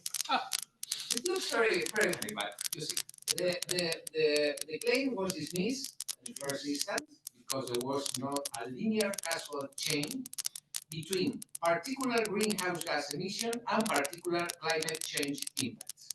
But now it's they have it has been appealed, and the appeal court in Germany has said is studying still the case, but has said that let's see, maybe a connection, but you have to prove it. It's a matter of experts, it's a matter of proving the connection, but the connection is not rejected at all and before entering the study. So, and this is not the only case. There are 2,000 of US cities and states that are suing before federal and state courts in the United States to big oil companies, alleging the fossil fuel industry knew for decades about the dangers of burning coal, oil, and gas, and actively hid that information from consumers and investors. When I read this case, I remember the tobacco case. I thought it was very, very similar to the tobacco case in the 80s and the 90s. Okay, 4. Disputes around credits for emissions trading schemes. I think this dispute could be probably in arbitrations or could be in any other way, and they are not very, very different from other kind of payment. These are cases in which the payment is made with carbon credits, and there is not a great difference. But I think that the peculiarity of these cases could be that they are paid with carbon credits, not with money.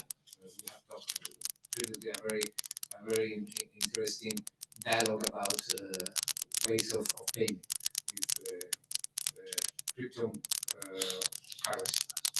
And fifth, disputes around ESG. ESG is introduced every day more and more in law, in contracts, and in international treaties, which could be the origin of any claims about ESG. ESG, just a question I would like to stress about ESG hypothetical arbitrations. In this case, the position could be changed because usually the investor claim to the state about the investment made. But in these cases, the state could counter-claim to the investor because it has not complied with ESG requirements. And we have a case very important about this, which is Urbacer versus Argentina. It's an easy case, very recent easy case. And probably these cases of ESG will be before arbitral courts, in my opinion, because of the flexibility of the court, because of the expertise, and because of the flexibility of the procedures. And that's all, of course, we can talk about these afterwards as we want. Thank you very much. Thank you very much. Thank you very much, Jason. So turning to you now, Dennis. You're at the coalface on offshore wind. Yeah. What's going on? So I've seen, obviously in the first panel, we spoke quite a bit about offshore wind. I didn't see anyone leave the room, so let's continue talking about it. But seriously, I think what I hope to give is maybe also a perspective, a different perspective to the one that we've covered before. As you say, we're very large, as Paul mentioned, we're a very large asset manager. We manage about 100 billion of assets of money essentially on behalf of our LPs. We've invested about 15 billion in renewable energy, and a lot of that has been in offshore wind. And as an asset manager, I guess the job that is known is we want to make money, but I think the more important one is we don't want to lose money. And I think in offshore wind, when we cover kind of our history of investing in the sector, we cover also a little bit of how the sector has developed and what lens we put on to look at it. So when we first started looking at offshore wind, it was back in 2013. There's about 6 gigawatts of offshore wind installed globally. That's about a third of the capacity that's installed in the UK alone today. And back then there were very few financial investors because it was kind of a sector that had quite a lot of disasters in its memory. I mean, there was wind parks in Germany that had at least one bankruptcy on their CV. There was the vessels that serviced the wind farms were coming from other industries that were adapted to or being used to service offshore wind, but they're not purpose built. So the result of that was that there were very, very few financial investors who would take the risk and invest in offshore wind as a sector. When we first made our first investment, which was in 2015, 2016, there was about the double capacity of offshore wind installed globally, 12 gigawatts. It was a fastly maturing and fastly growing industry. And it was at a point in time when you could already, where there was significant de-risking. So for example, we did a partnership with Ørsted, and they were happy to, they were managing contracts themselves and they were happy to wrap the project. So when we invested kind of on a fixed price, fixed the timing of delivery of a construction project, essentially taking very, very, very little risk, but some risk, with the idea of then, selling to a low cost of capital player like pension funds who, once the park was built and operational and had a track record, were ready to invest in the sector. So these were people that were not ready to take on any sort of construction risk or new operations risk, but were ready to come in after. Where we are today is, the growth has been on an exponential trend. So, before it doubled now from the 12 gigawatts back in 2016 to today, we've got about 70 gigawatt installed in the world. That's predicted to grow to 500 gigawatt by 2035, and it compares so a super fast growing industry, but obviously that brings also new problems. So I think there's been a number of lessons learned that are kind of implemented today, but obviously the fast growth of the industry means that there's new things and new challenges to overcome. Thank you. Well, it certainly sounds like offshore wind will be fit for 55, as Hussein Paul was saying just a minute ago. Sticking with you for a moment, Dennis, given the growth and the development that you've seen over the last few years in offshore wind, do you think there are any lessons that can be learned from that evolution for perhaps some of the less mature renewables sectors? Yeah, I think even for offshore wind itself. So I think in very fast growing industries, you need to look at, there's always new change. I think offshore wind is an extreme version because it's an industry that the problems today are a result of it not being able to keep up with its own growth, like chasing faster turbines, bigger turbines, bigger vessels, bigger parks meant that you essentially stretched the supply chain as a result of your own success. not only do we have that industry expand in Europe, which is where the majority of offshore wind has been installed historically, but now you've also got APAC markets developing and the US. And what has happened in the last year, and if anyone has been looking at the kind of market cap of Ørsted, who's the leader in offshore wind globally, the last year, I mean, the one fact, I mean, that illustrates the changing perception of offshore wind as a sector, and the challenges is, you know, Ørsted's market cap at the beginning of 21 was around 70 billion euro. It's now around 20 billion. Why is that? It's because offshore wind has been growing so fast and getting so cheap. So the drop in costs has been accompanied by drop in tariffs, but also drop in margins across the lines, not just developers, but also suppliers, and even in the financial investor side, you know, people accepting lower and lower returns. And essentially what that has resulted in is the industry not being able to keep up. You know, now we don't have vessels that are not enough vessels to carry the turbines that we're building. We don't have enough, or OEMs that manufacture the turbines are not making enough money that makes sense to continue investing in research and development. So it's kind of the success of the industry has created its main problem. I think the lesson learned, I think also from a government perspective, is that, you know, offshore wind quite quickly became subsidy free. But it became subsidy free on the hope that it would continue to become cheaper and cheaper and grow. And there was kind of no issues on the supply side, and we've seen that that is not the case. So one of the kind of lessons learned also from a regulatory perspective is that, you know, the industry is more expensive than you thought it was, and we need to support it still. And you see that, for example, in the UK, we had a CFD round 5 that had an offshore wind participate.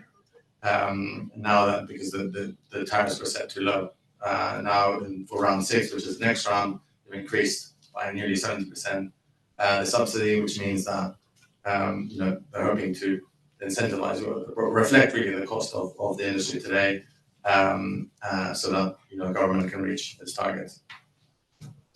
That's very interesting, thank you. Carl, coming back to you, you mentioned offshore wind as a potential example for hydrogen to follow. Do you think there's any learning there for hydrogen to become a victim of its own success as well? Yeah, I've actually compared what that exponential growth curve of offshore wind is versus some of the projections of how hydrogen could grow in the future, but it's certainly a very steep and a growing from almost nothing in terms of the future ways we produce hydrogen. You can definitely foresee supply chain pressures. So if we're talking about electrolytic hydrogen, green hydrogen, those electrolyzers that are the absolutely fundamental building block of those production facilities, they need to be built at and manufactured at a scale way beyond where they are today.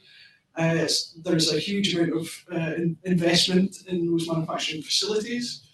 There could be supply chain squeezes if, you know, several projects are hunting the same supply of electrolyzers. That could feed right upstream in the supply chain. So a particular technology type, PEM electrolyzers, use platinum group metals typically in their catalysts.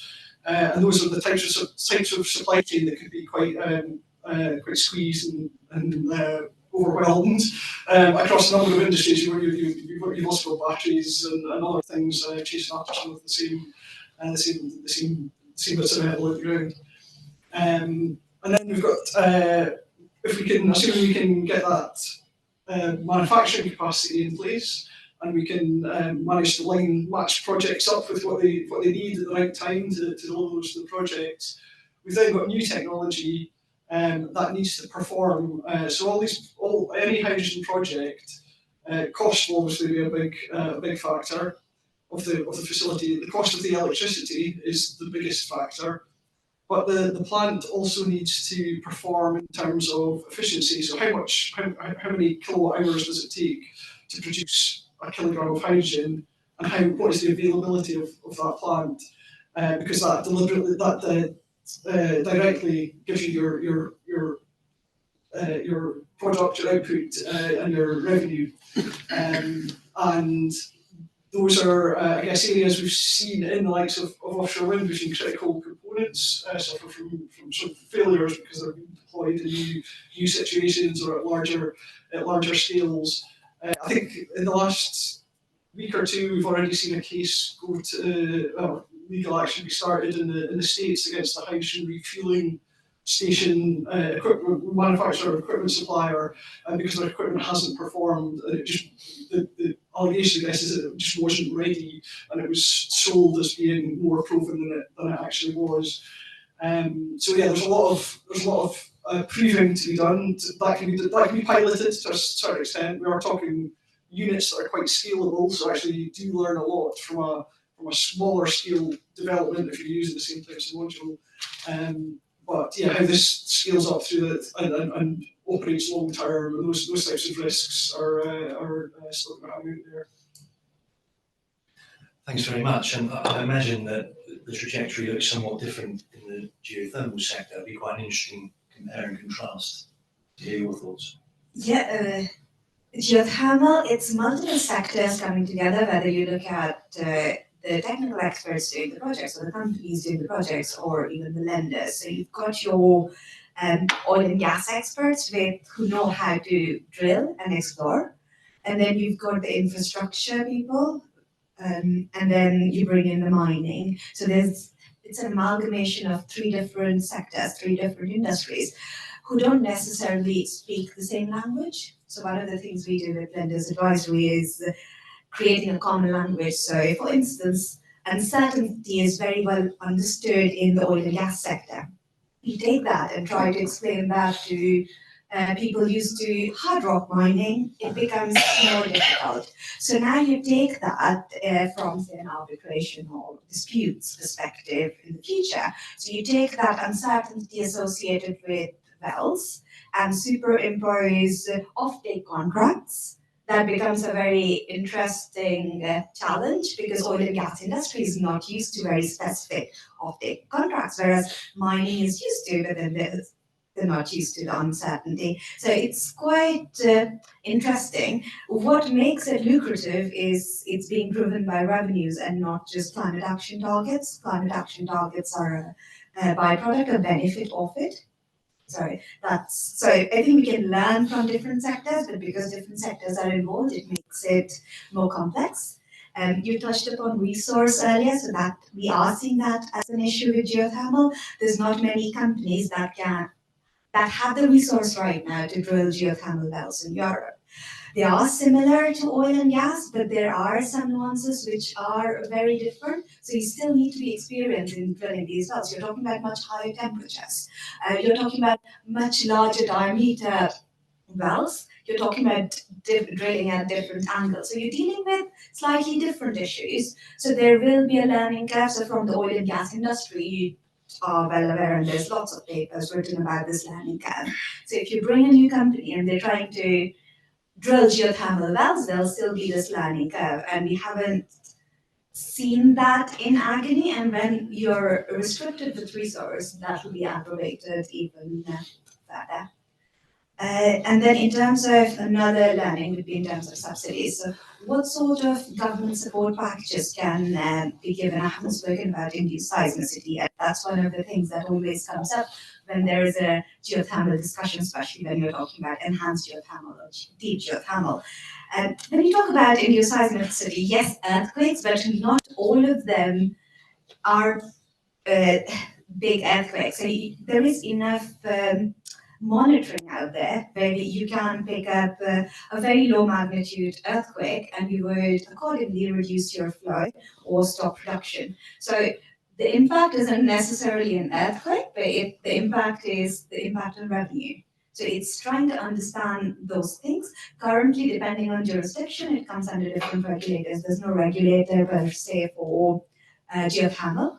If you look at Europe, in certain countries, it comes under the mining authority, and they would say, when you look at the regulations, it says reduce flow gradually, reduce flow stepwise. It doesn't force plants to become quantitative, but as more and more geothermal plants develop and more people are trying to take water and inject in the same geological space, there will be earthquakes if it's not regulated properly.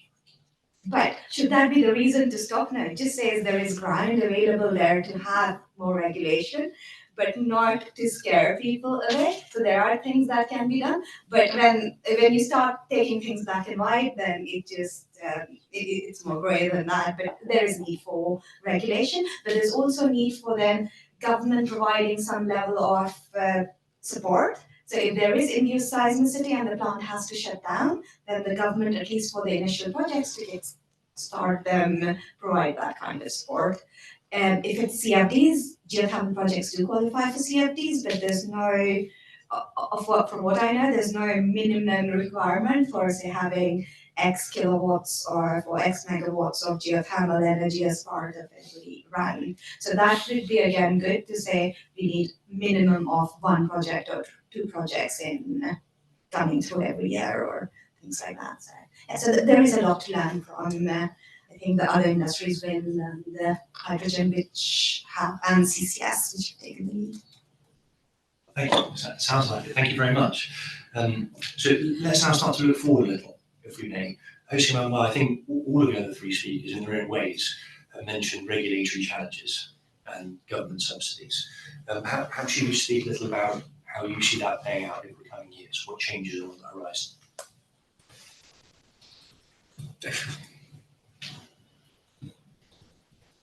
It's very difficult to predict how it's going to evolve, because in the recent years it has changed a lot from a lot of subsidies to the renewables energy. These subsidies had to be reduced because it was not impossible. It was not possible. It was really impossible under budgetary conditions to bear all these subsidies and all these facilities to the renewable energies. So it's very difficult to know how it's going to evolve. I think subsidies will not be so much necessary in the future for the renewable energy, because probably it will be the normal energy, not the only one, of course, but at least in the near future. But probably it will be the energy that will be developed continuously, because as we see, wind, solar, or any other kinds of renewable energy are developed all the day. So I think they are not going to be so much subsidies as in the beginning, when they have to be the investments have to be done to put the first and renewable energy. So I think that it will be more in the way that was the fuel energy in the last year. It was an economic activity like any other one. Thanks. I think that transition you described accords with what you were saying about the offshore wind sector. Aside from the sort of victim of own success dynamic, what other challenges do you see offshore wind facing in the next few years? Yeah, I think in new markets it's establishing, so it's not just having the regulation in place. We see, for example, in APAC, Taiwan was the leader, but there's other countries, South Korea, Japan, that are now establishing regulation for it. So it's not just regulation evolving, but it's also more political goals. It's also establishing supply chains. That's very important. I think there are technical in new markets. So again, the US and APAC are relatively new markets. In new markets, you need to overcome challenges that maybe in Europe you already have overcome in terms of soil conditions, in terms of technical design of projects, and getting to manufacture turbines, etc., that are adequate. I think that some of those learnings export. So, for example, learnings on resource assessment. Ørsted again made a huge announcement in 2019 that they had miscalculated resource assessment in some of their wind farms that are actually less profitable, which also hit their market cap. I'm not trying to pick on Ørsted, but it's just like a reference in the sector that's hard to avoid. So that is exportable, right, to other countries, because any learning is kind of incremental on what has been learned before, but there are some that are just idiosyncratic to the new jurisdictions. So, you know, you don't have hurricanes in the North Sea, and you don't have sinking soil, or not as sinking as in other places in the world. So those are just things that need to evolve naturally. It's just building on experience. And then maybe as an industry as a whole, I think there is, I think also a technical limit, but definitely an economic limit in terms of scaling up and chasing scale. So that was what was kind of driving this pace of development in offshore wind that was just much higher than in any other jurisdiction, in any other sector. You know, onshore turbines can only get so big. People already hate seeing them today. If they're twice the size, you know, they're not going to get built. Offshore, you obviously can build as much as or as big as you can, right, until you reach technical or economic limits. When we so the wind farm that I last saw, which was Hornsey 1, that had 7 megawatt turbines. The blade length is about the wingspan of an A380 Airbus. The turbines are as big as the Gherkin building, so they're huge projects.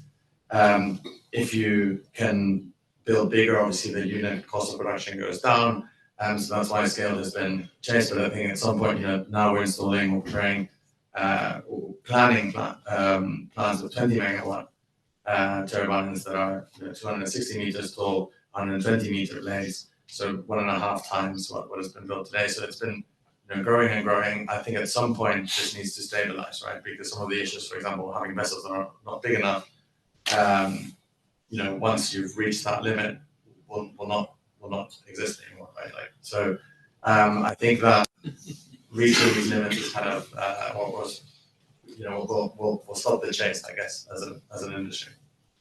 Okay, thank you. And Ro, what about geothermal? I mean, aside from earthquakes, which hopefully will avoid, what other major headwinds do you foresee?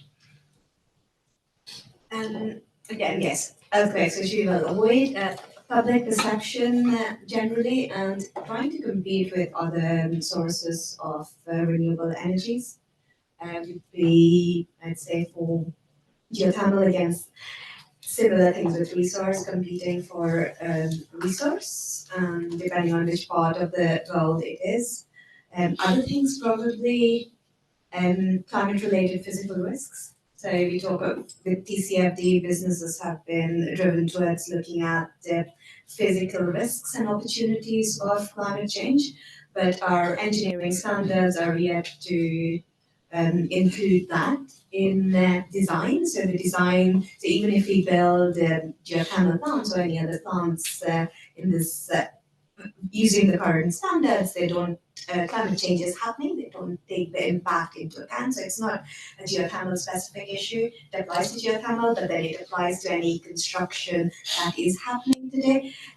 People are aware, the government is aware, but again, it's still work in progress, and we still don't understand the physical risks associated with climate enough to then plan for the extreme weather events. For instance, geothermal would be the efficiencies from a geothermal plant work within a specific temperature range, specific operating conditions. So when you have extreme weather events and you're going outside of those conditions, and if those events become more regular, then the output that you get or the performance guarantees that you get from your supplier, those might be let's say challenged, reason for disputes and things. But again, it's not a geothermal specific issue. I'd say that's more of a general energy transition or construction issue. Thank you. And finally, coming to you, I don't know if any of those general issues that Ro just mentioned also apply to hydrogen, but are there any others? Yeah, so I think for hydrogen, the big challenge is building, not just building all the production and everything associated with that end of things, but also building the demand. So if we're talking offshore wind or geothermal, there's already a big demand for electricity, and that's definitely growing and growing. Hydrogen is trying to find new demands and new places, and that will have to build and be in place. And that off-taker's got to be in place for a project to work and be sanctioned. I think that's the biggest bottleneck we can foresee across the whole industry. And potentially a way around that, or something maybe to think about. One of my former colleagues next to this in our offshore wind team has for years been repeating the mantra, no transition without transmission. The big constraint on offshore wind, for example, in the UK and in many other places, is how do you get that to market through the grid that isn't big enough to squeeze all these electrons through. And we to scale up hydrogen to the size we want to get it, we've got exactly the same problem. We've got resource. The fundamental resource is things like offshore wind. It's in places like the north of Scotland where 4 people live and there's not much demand, and we want to get that down here where lots of people live and there are much bigger demands, or into industrial Germany or other places. So how we achieve that, we need some means of transmitting hydrogen around the North Sea area or in other places. So yeah, there's the parallel massive chicken and egg problem of getting projects to work. I think is the biggest challenge for hydrogen just now. Well, thank you. And we started late. We're just running a little over time, but I imagine it's time for a couple of questions. Anyone has a question, please do raise your hand. Yes. Yeah, we just heard this thing about spending more and more money on grid infrastructure, and I would challenge that in terms of, I would agree we should spend more money on grid infrastructure, but I would use the word in as wider way as possible. Most grid systems are not fully working other than at certain peak times, and we need to have a smarter grid in terms of locating storage coincidental with demand and using that system, much more intelligently. We're beginning to see some of that, but is the panel view that this is also an important part of transition, and I would say equally important to the argument about more transmission?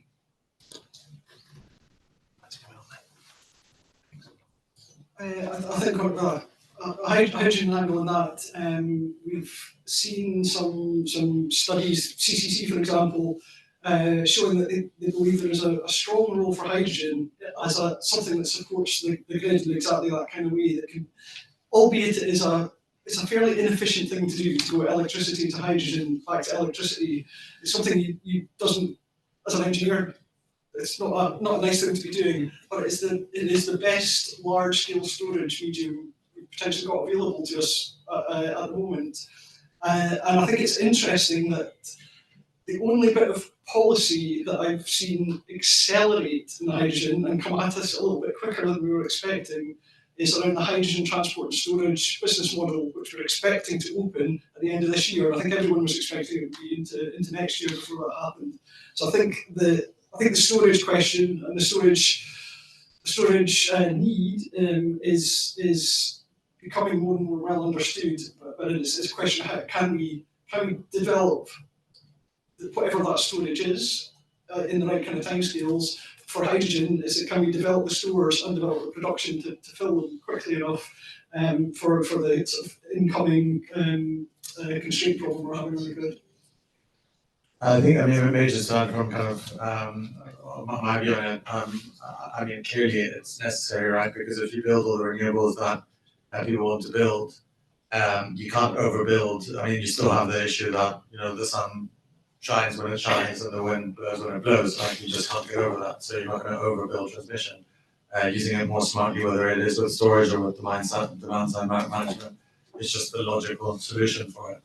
I think the point is, does policy marry logic? A lot of times it doesn't.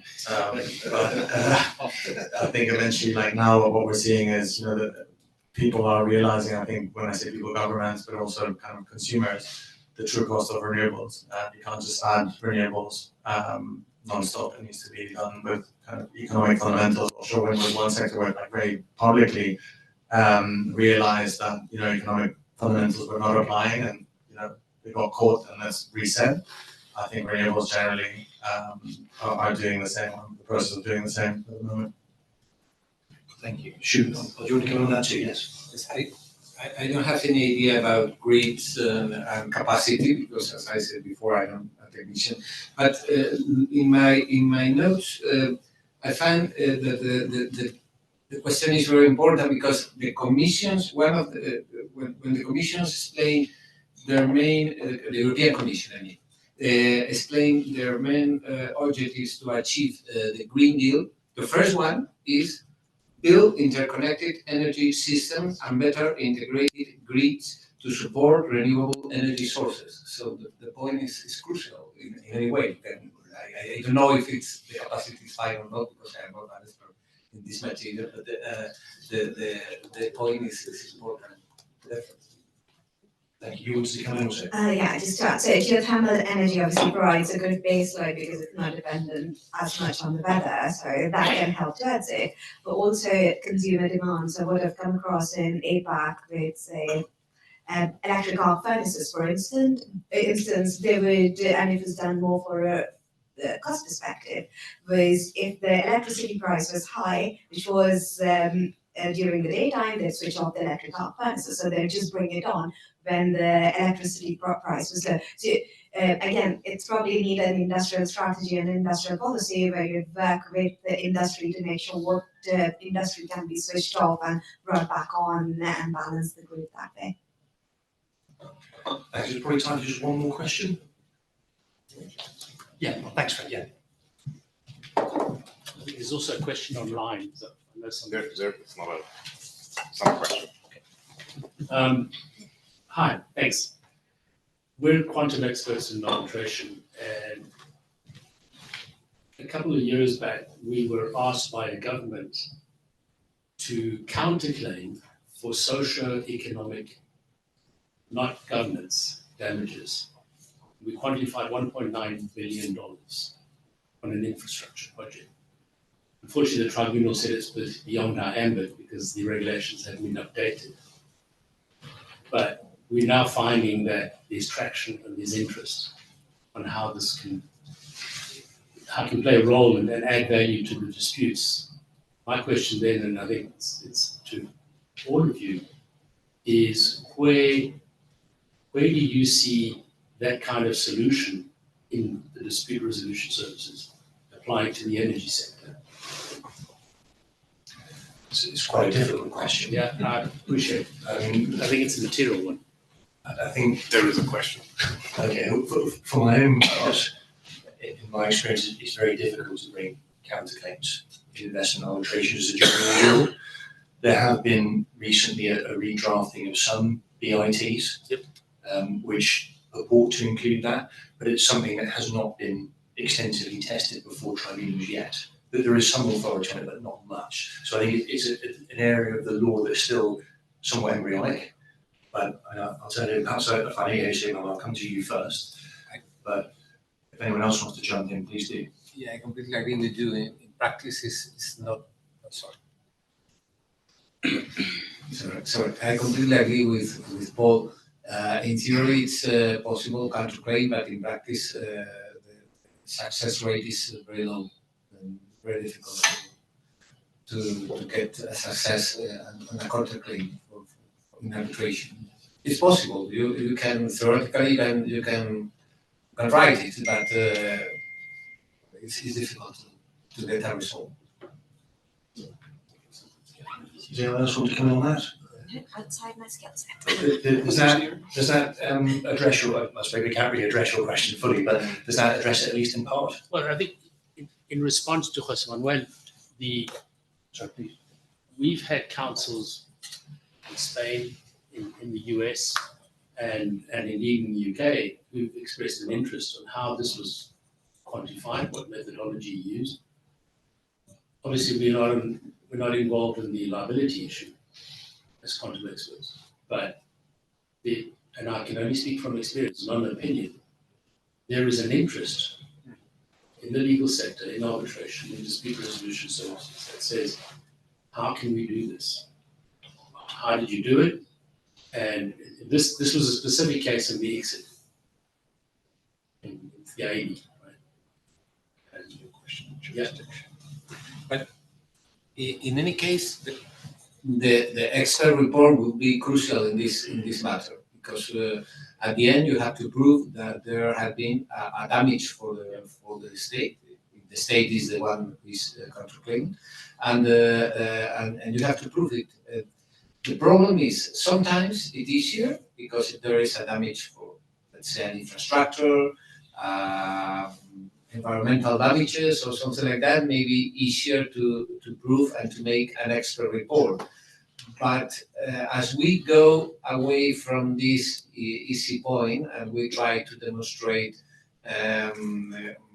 losses of earnings, or you are trying to demonstrate some more difficult cases when the link is more difficult to find between the action and the damage, things could be more complicated. I think in the first step, when we are trying to demonstrate the investor did not write, damage environmental, the damage previous infrastructure, whatever, it's easier.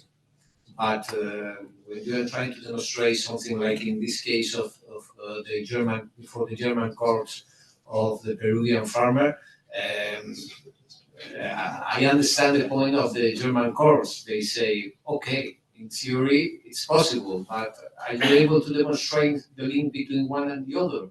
If you are able, maybe okay. In theory, why not? But you have to demonstrate it, which is not. It's not easy. I agree with that. Just clarify that point. We determined 3 types of damages: environmental, round numbers, 15% materiality of the total claim 1.9. The rest was socio-economic, the ability to get to work and the mobility of the labour force in terms of efficiency. So just an example. And that's actually quite interesting, because I'd have thought the interest you're describing would derive from the proliferation of environmental regulation. And it was not. That's the point. We expected it to be environmentally led. And when the materiality was then determined, it was actually socioeconomic. Well, to the extent you're allowed to, I'd be interested to see the relevant case on that. The case I mentioned, Russell versus Argentina, it's very important for this because it's a case in which the counterclaim came in the right to access the water, so drinking water. So it's very interesting in this way. They pave the way to this kind of counterclaims. The context here, just to close it off, I promise. The context here is, if you look at the sustainability directive from the union, the CSRD that's been enforced recently, they've introduced dual materiality, double materiality. So you've got whatever the consequences are within the company, and then what the social consequences are external.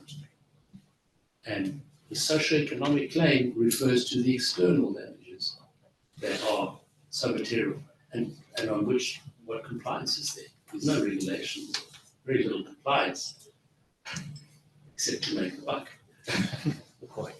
So, I must disclaim that Germany and me and the Eco1 team worked together in the past, but this was not prepared. I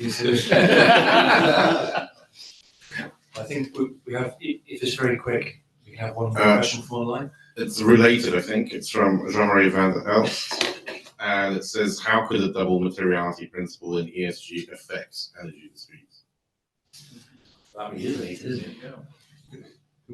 Is anyone else would pick on it as well? Or is anyone else want to chip in? You want to answer this? A very difficult question. I'm still thinking. I have to think about it. Yeah, it's likely relates to the climate aspect of it, at least TCFD, and again, it looks at double materiality, so the physical impact of climate change and force majeure and other things. So yes, that does come into play. but CSRD hasn't been, lot of companies will only start reporting to it for 2025 onwards, so we haven't seen it. But yes, it does, from an environmental perspective, yeah, we can see that happening. So I think we don't have to close it there, but it just remains to thank the panel very much for their contributions. Thank you.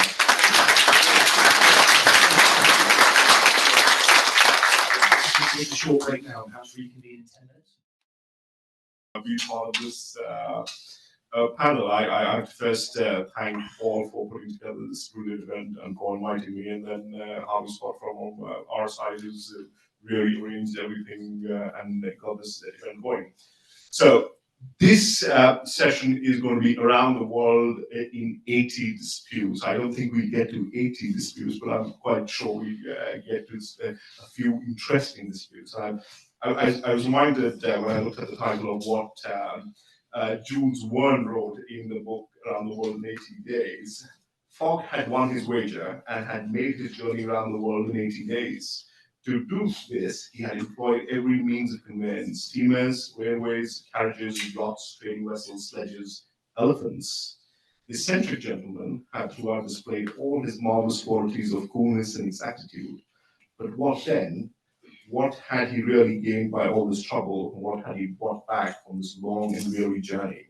So we've got 4 brilliant panelists who have a long career, interesting career, but they're definitely not weary.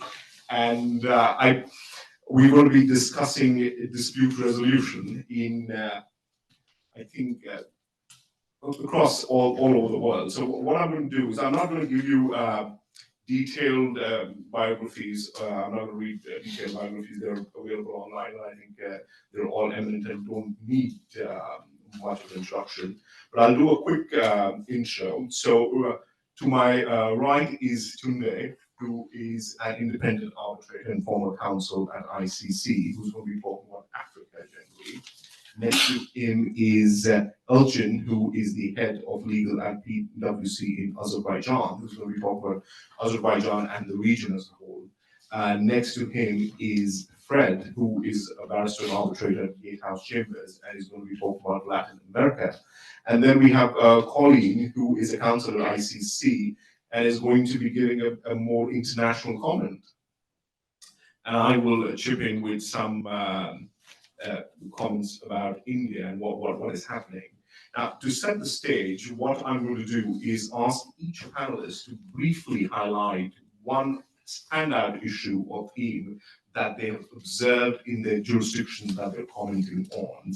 I think I'm going to start with you, Colleen, from a broader institutional perspective and a sort of a more international perspective.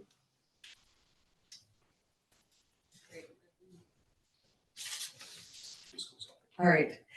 So to begin, it's sort of following on some of the topics that we've heard throughout the day, and the idea of the fact that a lot of the disputes that we're seeing, particularly in the renewables sectors and industries, reflect the fact that there isn't capacity for single contractors, that the disputes are extremely complex, they're multi-contract, multi-party in almost all situations. We're seeing a lot of use of procedural mechanisms of consolidation, of joining additional parties, of having a number of different contracts that are at play in one dispute, and that's really something that is a hallmark of types of cases that we're seeing. And similarly with that, we're also seeing a lot of cases that might otherwise on their face look to be domestic arbitrations because they are between entities that are incorporated in the same country. However, we are seeing the influence of some of those global energy companies having local affiliates that are able to take on some of the new technology or that have that experience in gas and oil previously and are able to use some of that technology or expertise in terms of being at the foreground of having local affiliates implementing projects that would not necessarily have capacity in certain countries. Thank you. I'm going to move to you, Fred. What's been your experience? Now, you sit as counsel, you sit as an arbitrator, and you do counsel work as well. What's been your experience with Latin America? Thanks, Vivek. Well, as you may know, I am originally Brazilian, and in Brazil we have a saying that Brazil is not for amateurs. And I would say that's pretty much transferable across the board for LATAM. All the things that Colleen has just said, times out in complications. You have a lot more of a spread. I mean, Brazil in general has always been quite good with a general spread of different types of energies. And if I just look at what's come across my desk in the last few years, I've listed a couple of things here, but nuclear power construction, ethanol, PV, wind, geothermal, carbon credits are all things that I've dealt with. Is there a standout or a trend? I mean, I started my practice very much with traditional oil and gas and mining, which is still there.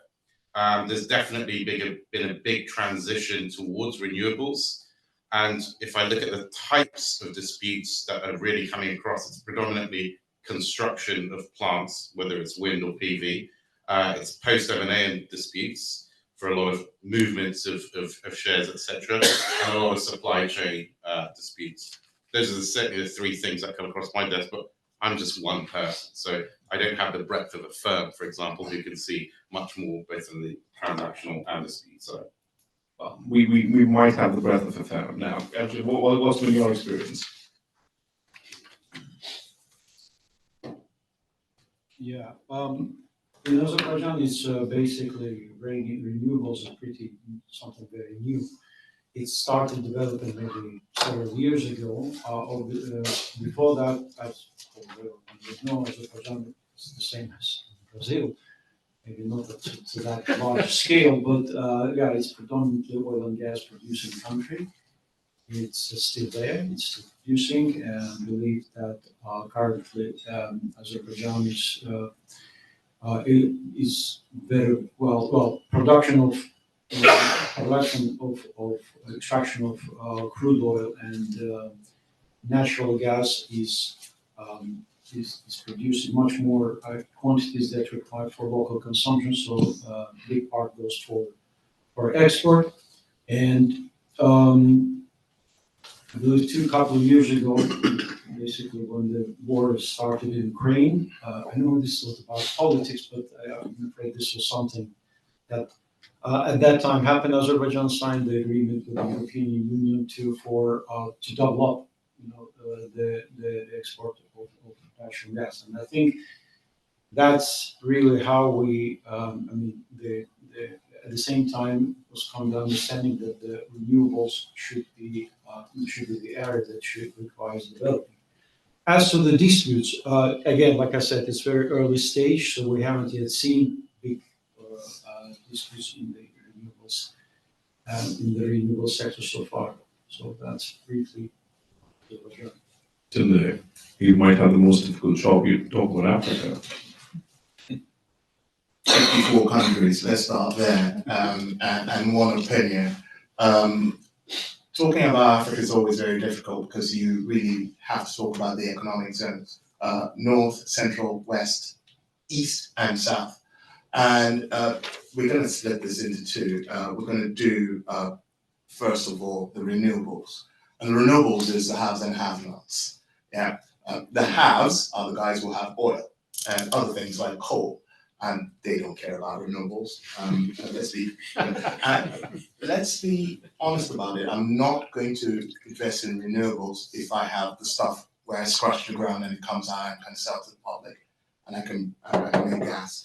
So economic zones where, in terms of renewables, the north, i.e. Morocco, and the east are good. South Africa, south is good. Central, West Africa, no. That's policy lip service because you don't need it. You have enough resources. But energy transition is something completely different across Africa. Again, that's something completely different because the way energy transition works is it impacts mining and what you see.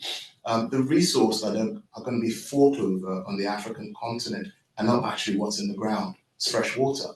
Mining needs fresh water. Yeah, these are the kind of resources we are seeing disputes from currently. Yes, in terms of building solar power plants all around East Africa, and Western Africa, we are seeing disputes from that already. But the interesting is the new technology disputes that are arising from unique renewable projects, sort of like the Lake Kivu methane extraction. I was fortunate to be part of that. So it's actually a wide mix of renewables, transition, but not as you understand it. When you talk about transition in the West, it's battery power. They don't have electricity, and they're trying to get oil and gas into their grid. So energy transition doesn't translate the way you think it translates. It translates into mining. Thank you. Energy transition is something I'm going to turn to. Before I go, when I was thinking about this topic and thinking about India, what was the sort of standout issue? I realized it was land disputes. Now, the odd thing, we talk about renewables, how does land disputes come in? Now, some of the solar, wind, other energy disputes that I'm seeing, ultimately the projects somewhere have a land dispute. The government has decided that these vast tracts of land, which they call wasteland, should be used for a project, but ultimately there are local communities that use it. There are habitats that are there, and because of that, you have an arbitration where there is a construction dispute, there is a commercial dispute, but somewhere down the line there is an underlying land dispute in a high court somewhere, which is holding up these mega projects, which is quite an odd situation which I discovered in India. You have wasteland in India, everything belongs to the federal government. Well, they call it wasteland, it usually isn't wasteland, that's why it goes to dispute. Let's talk about energy transition. I think in 1965, much before when a lot of us were born, though I see there's some gray hair, I'm not looking at you,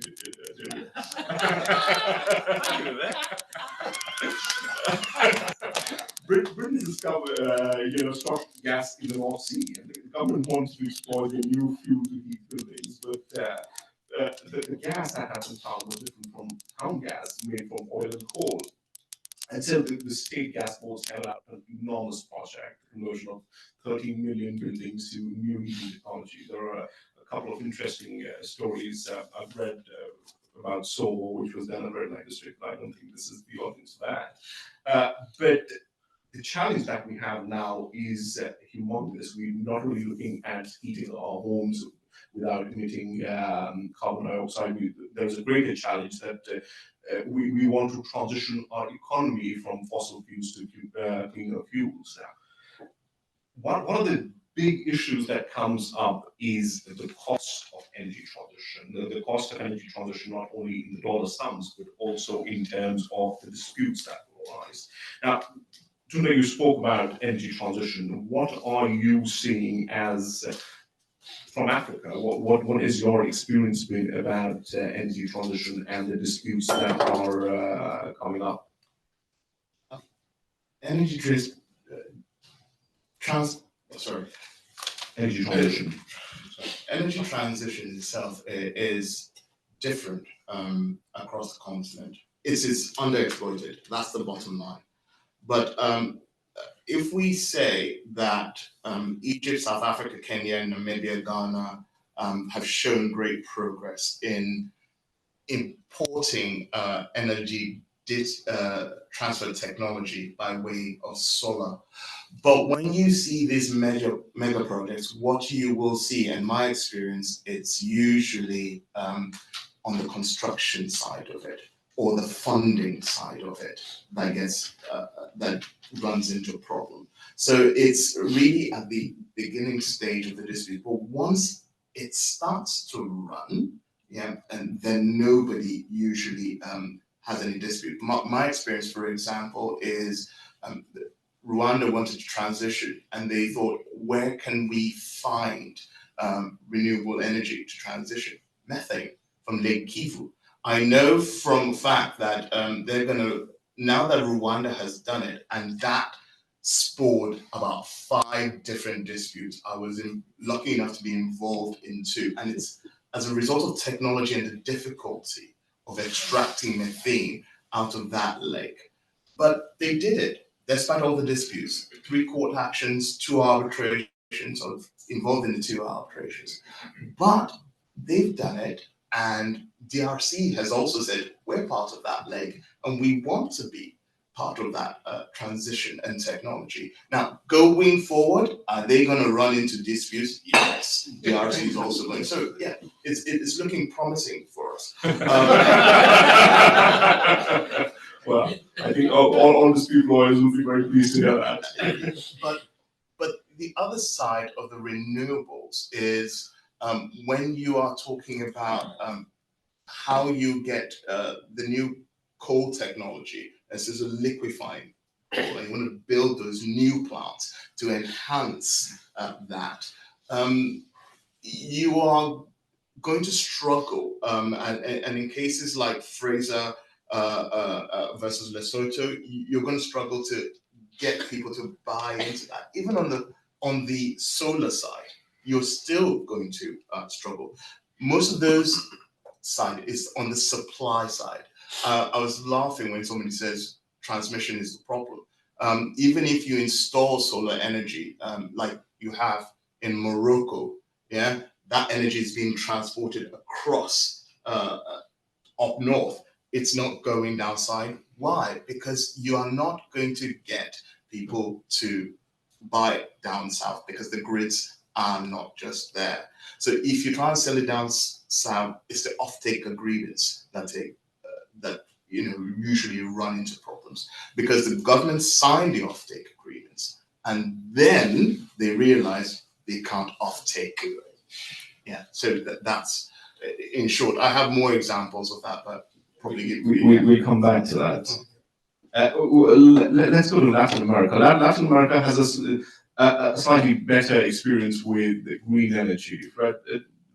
Talk to us about energy transition. Sure. So one thing I just want to qualify is Latin America is a fictional place. It doesn't really exist as a region. It's lots of different regions, right? So you can either have pre-Andes, post-Andes, or you can have Mercosur, Pacific Alliance. You can have lots of different blocks, however you want to put it. But Latin America, we just call it that because we're in England and they all speak Spanish or Portuguese, right? So we lump them together and we go, all right, they're Latin, they're not Anglo-Saxon. So Latin America generally has a pretty good reputation actually with respect of clean, I'm going to call it clean energy because it's not necessarily renewables exclusively, but it's clean. So Brazil alone relies on approximately 73% of its energy coming from clean energy. Some of the renewables cost less than others. So historically, LATAM has used a lot of hydro, so a lot of hydroelectric, and that accounts for approximately 65% of Brazil's domestic electric production. And then they also produce large amounts of ethanol. 91% of all cars are hybrid with ethanol and petrol. Even I can remember in my childhood growing up in Brazil having alcohol at the petrol station. PV. At what age? It was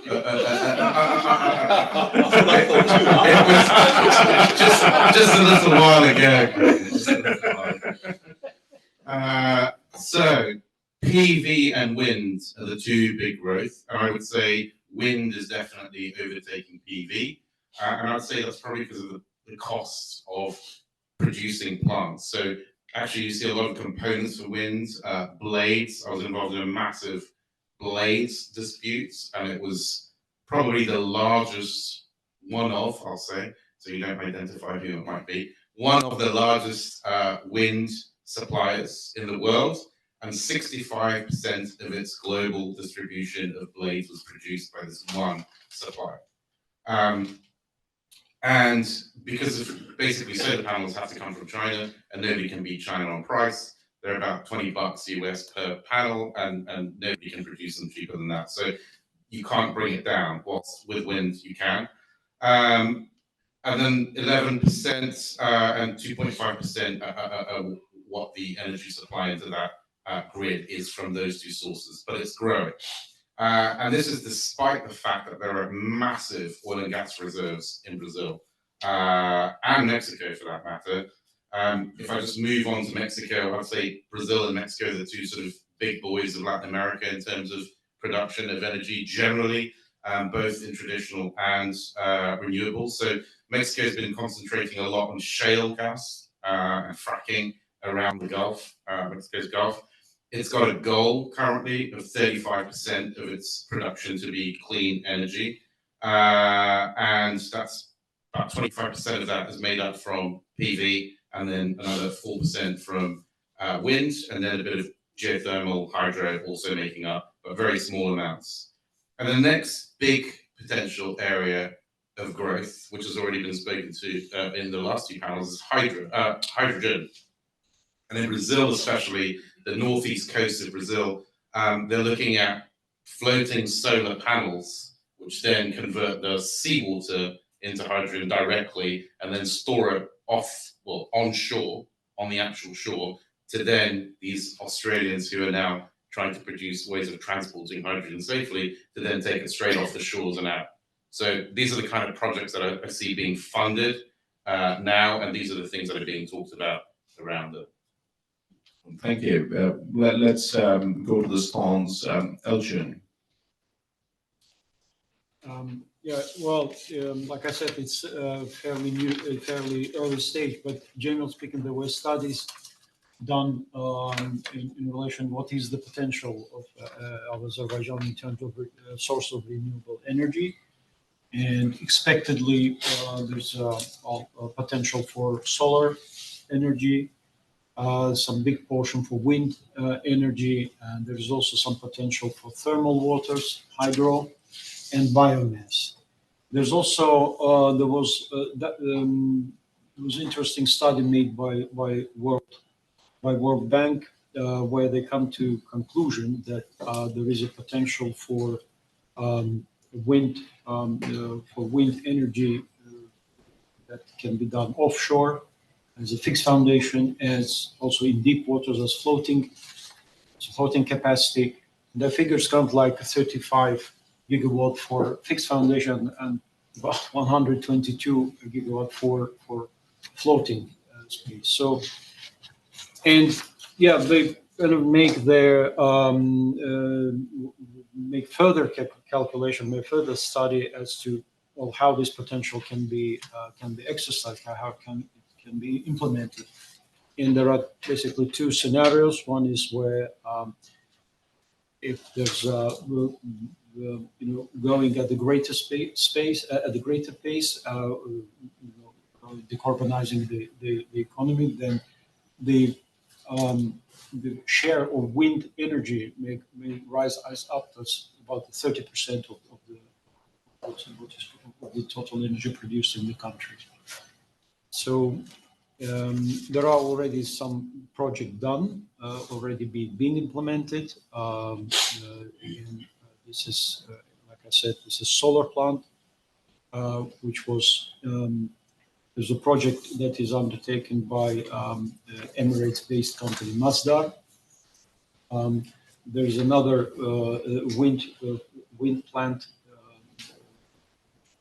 wind farm that this project is under is being the operation company is Aqua Power, Saudi-based company. Interestingly, the BP, probably you will know, BP is very active in Azerbaijan. Probably, I think in terms of foreign investment, I think Azerbaijan comes first, related to gas, extraction of natural gas. But also BP, recently we've seen that some activities are being active also in the renewable sector. I think about 3 years ago, yes, in 2021, BP signed the implementation agreement, as they call it, with the Azerbaijani government for establishment of 230 gigawatt solar plant in newly liberated areas in Nagorno-Karabakh in Azerbaijan.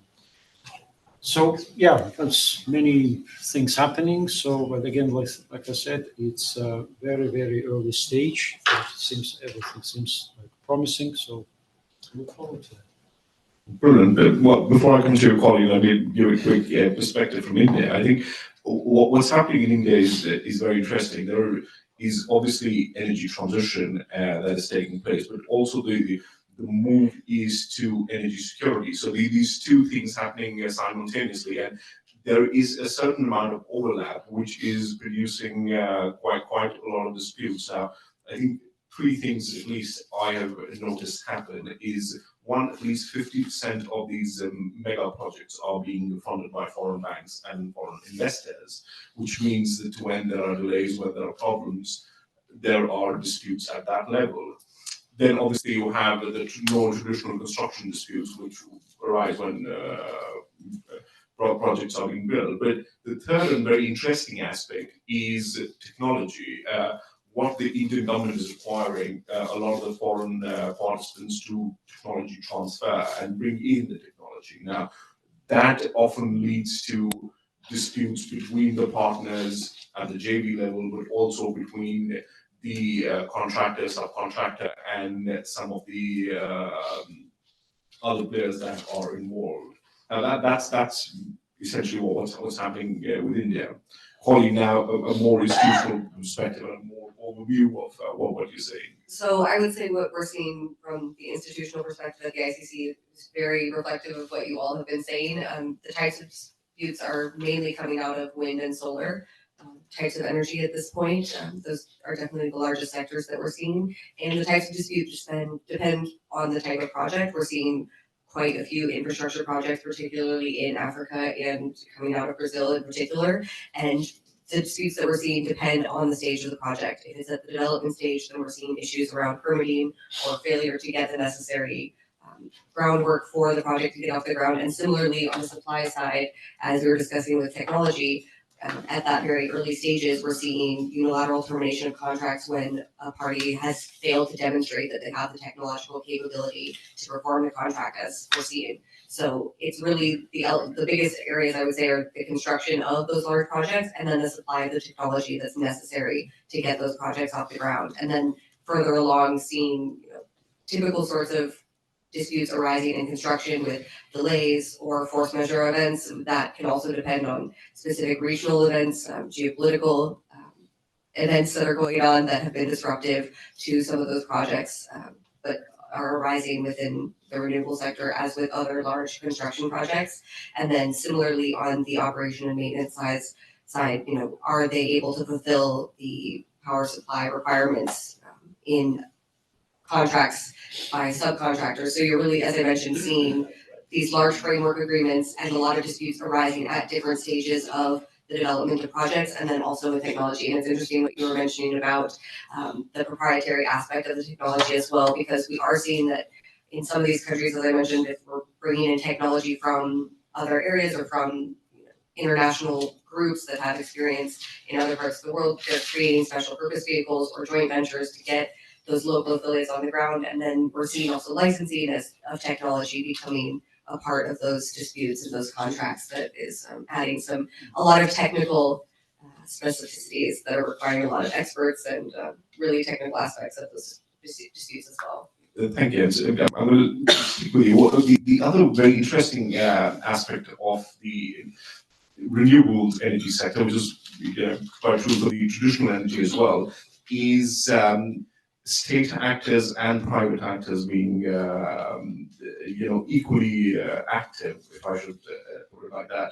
Obviously, the state is an economic actor in addition to, legislating and setting the policy. The scale of funding that is needed, essentially, and technology that is needed requires private actors. Is that what you're seeing in terms of the disputes that you see? I would say there's actually been a bit less of state actor involvement. We've seen a few cases where there has been that really that transition, that they're trying new means of using the grid or getting energy onto the grid. And so we've seen a couple of disputes with the state or state-owned entities or state-owned suppliers of energy, but really we're seeing it primarily be commercial entities that are taking on the responsibility as part of a government contract, but that's not the underlying agreement that has the arbitration agreement that we're seeing. So often the disputes are very much related to larger state infrastructure projects, but the state itself and state-owned entities aren't a party in the same way that we see in a lot of the other construction disputes or in some of the typical oil and gas and mining projects that we typically see in the teams that have those large state projects. Okay, that's very interesting because my experience from India recently has been that the state has been the sort of biggest litigant of sorts, especially in the renewable sector. Today, Africa, what's been your experience in Africa? I'm going to borrow French. Fait du pense. You cannot do energy in Africa without a government. It's like saying you're an expert in Brazilian petrol law or energy law without working for Petrobras. C'est pas possible. You are not going to get away from suing the state or a state entity or what we recognize as a quango here. But the real problem, the African countries, and let me speak to West Africa because East Africa and again, Southern Africa, is they're having problems at the moment with foreign exchange controls.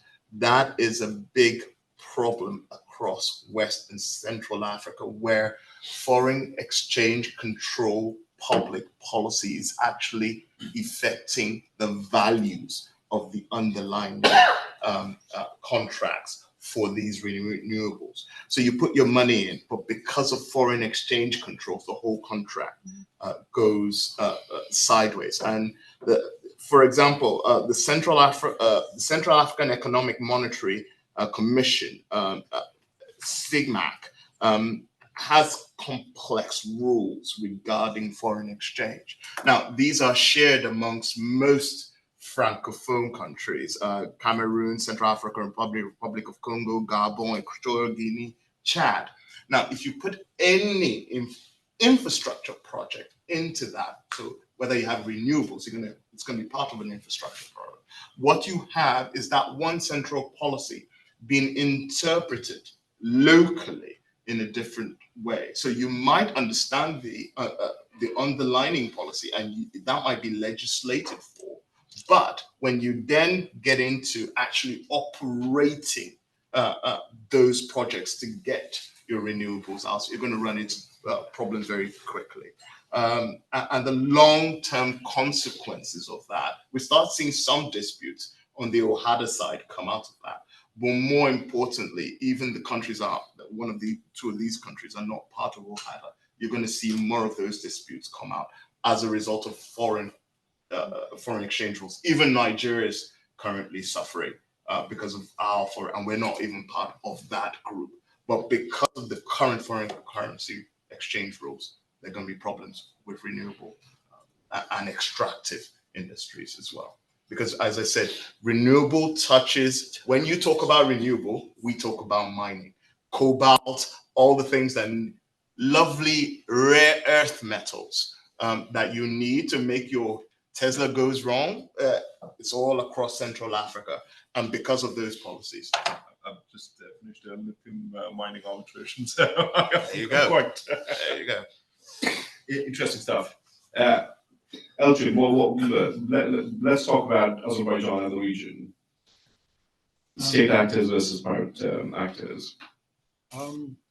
Well, I can say that we can see some trends that the government applies the efforts to make the country attractive for investors. So recently, I believe Azerbaijan was granted BB plus positive outlook. That's the rating by Fitch. I think this is one step below of the investment grade. So I think this is the highest in the region, as far as I know. And normally, the project that I just mentioned, they happen, of course, with the participation of the government, active participation of the government. So the agreements that are signed, like power purchase agreement, investment agreements, these are in most cases guaranteed by the government, guarantees. In terms of disputes, like I said, it's we haven't, at least this is not in the public domain, and I think this is probably the early stage at the moment. So we haven't yet seen anything happening. Perhaps one interesting thing is that we were talking here about the environmental issues, environmental disputes that might be the case. These environmental disputes, they are exempted from arbitration. So this will be subject most. There is any disputes or any claims by the government, so that will go most likely to the local courts. So probably something will be interesting for some reason in Azerbaijan. English law is very popular. It's very popular as a governing law of the contract. LCIA is also one of the I think a lot of us take comfort in that. most popular disputes resolution forums. The way I can speak about some. Obviously, we witnessed some disputes that came from oil and gas industry. Mostly they were related something. These were mostly tax disputes. I don't think that there ever was something any dispute escalated to arbitration so far. So yeah, that would be about Azerbaijan. Brad, Latin America. I'm going to still use that term. Thanks.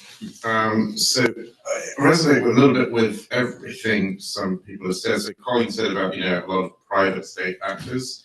So if I go back to what I said originally, which is what I see a lot of is three categories. So construction, M&A, and supply chain. Certainly on the latter two, it's very much private actors, not really states. Supply chains come from abroad, and M&A, obviously, private actors there.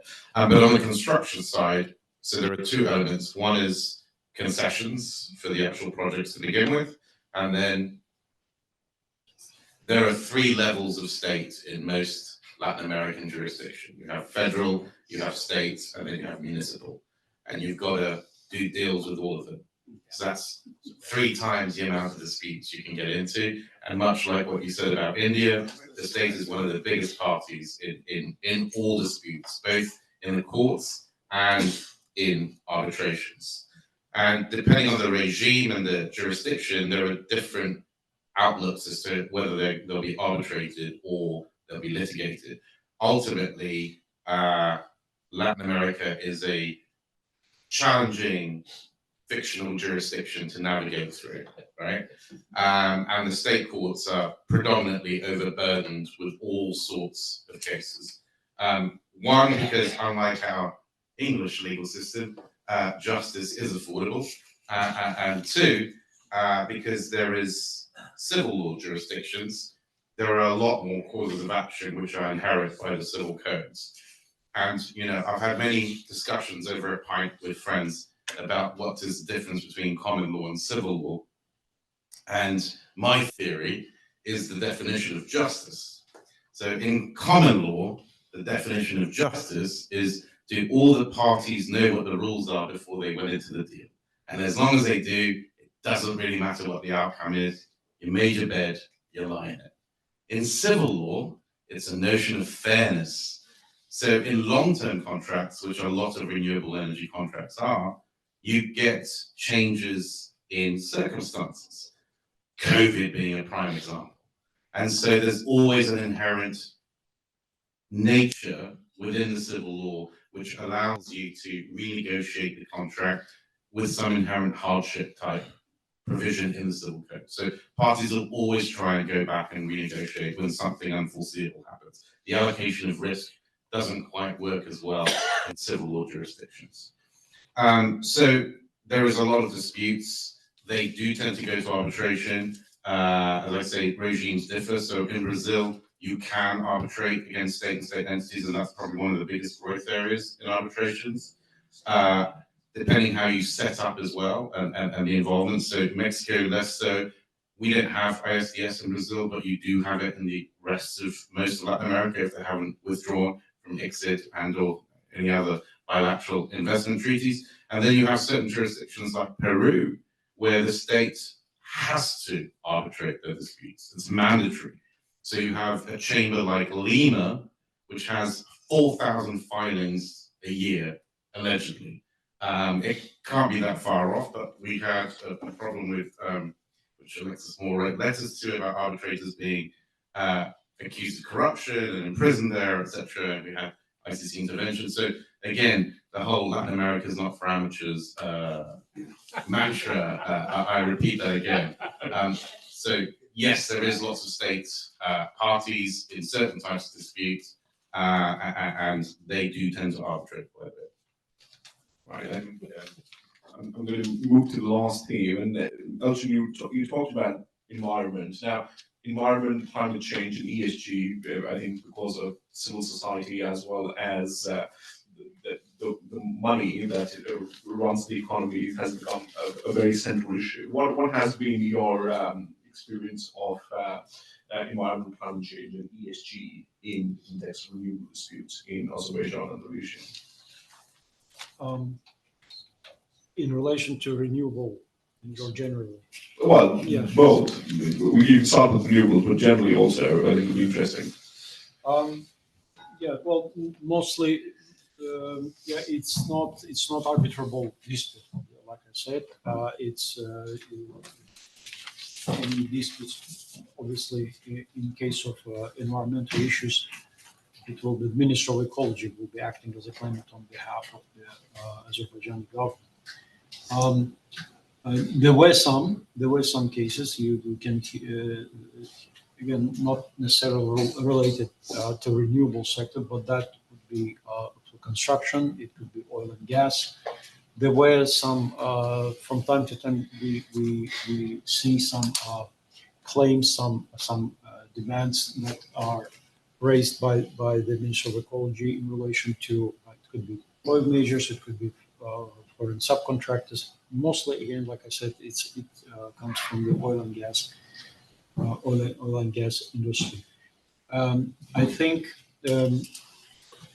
one of the positive things that's happening is that the government now, talking about the renewable sector, the government now has the intention of preparation, some sort of atlas for the areas where the renewable project can take place. So this will be very much a public document, which will show what is the potential, what type of energy, what type of source of renewable energy can be developed in that area, which is believed. Of course, this will be prepared. This will be joint product, I believe, where the several ministers will be involved: Minister of Energy, Minister of Ecology. It seems that this could be a good. It's a step up just to possibly to reduce the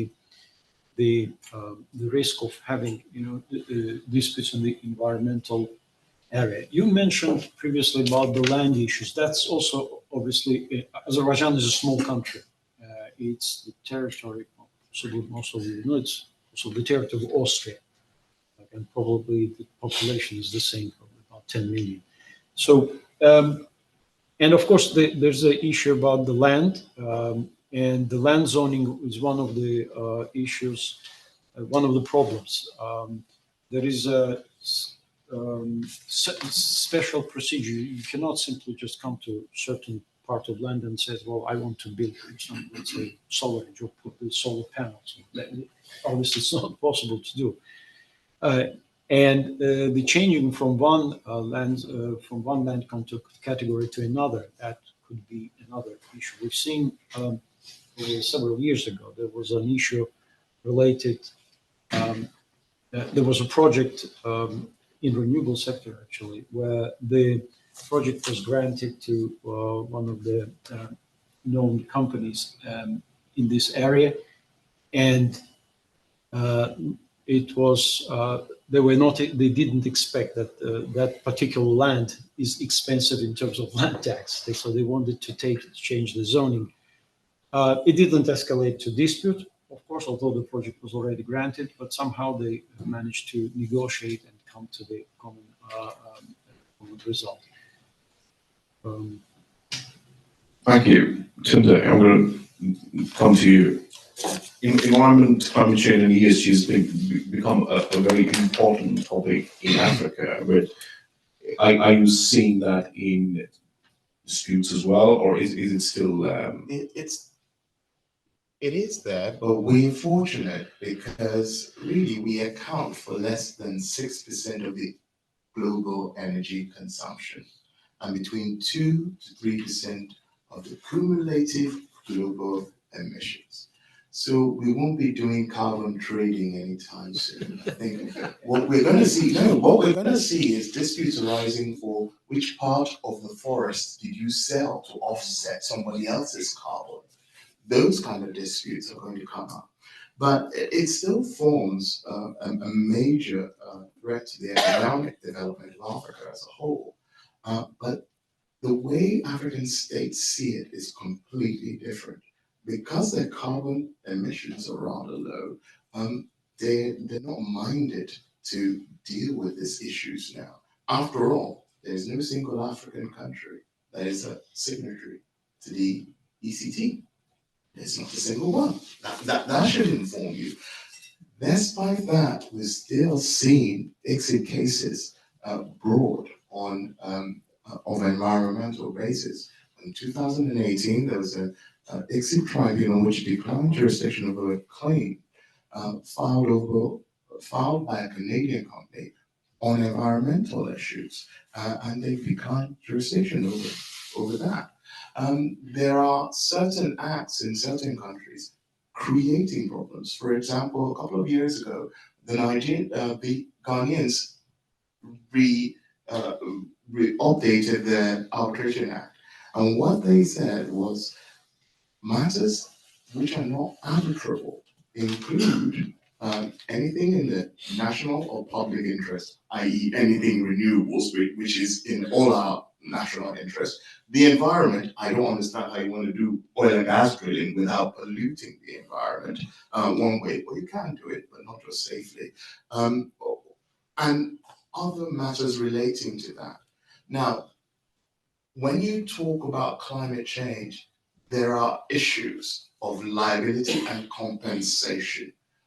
That's the main issues, but most of that regards pollution of water sources. So you have in Nigeria cases like Okabi versus Royal Dutch Shell that deal with pollution issues. Parent company liability, which is a very important aspect. Exactly, because in the end they came to the UK court to make that. Were you part of that case?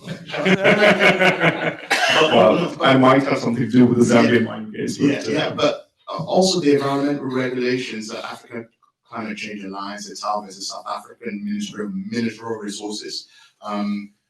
This is the kind of litigation that happened on a local level where the government wants to open a new coal mine, but then the local community band together and challenge the government in a local court. What we are seeing is that dispute resolution, not arbitration, but adjudication and mediation are being used to solve these issues rather than straight on litigation or arbitration because of the negative side of it. So we're not getting awards, but we're getting settlements.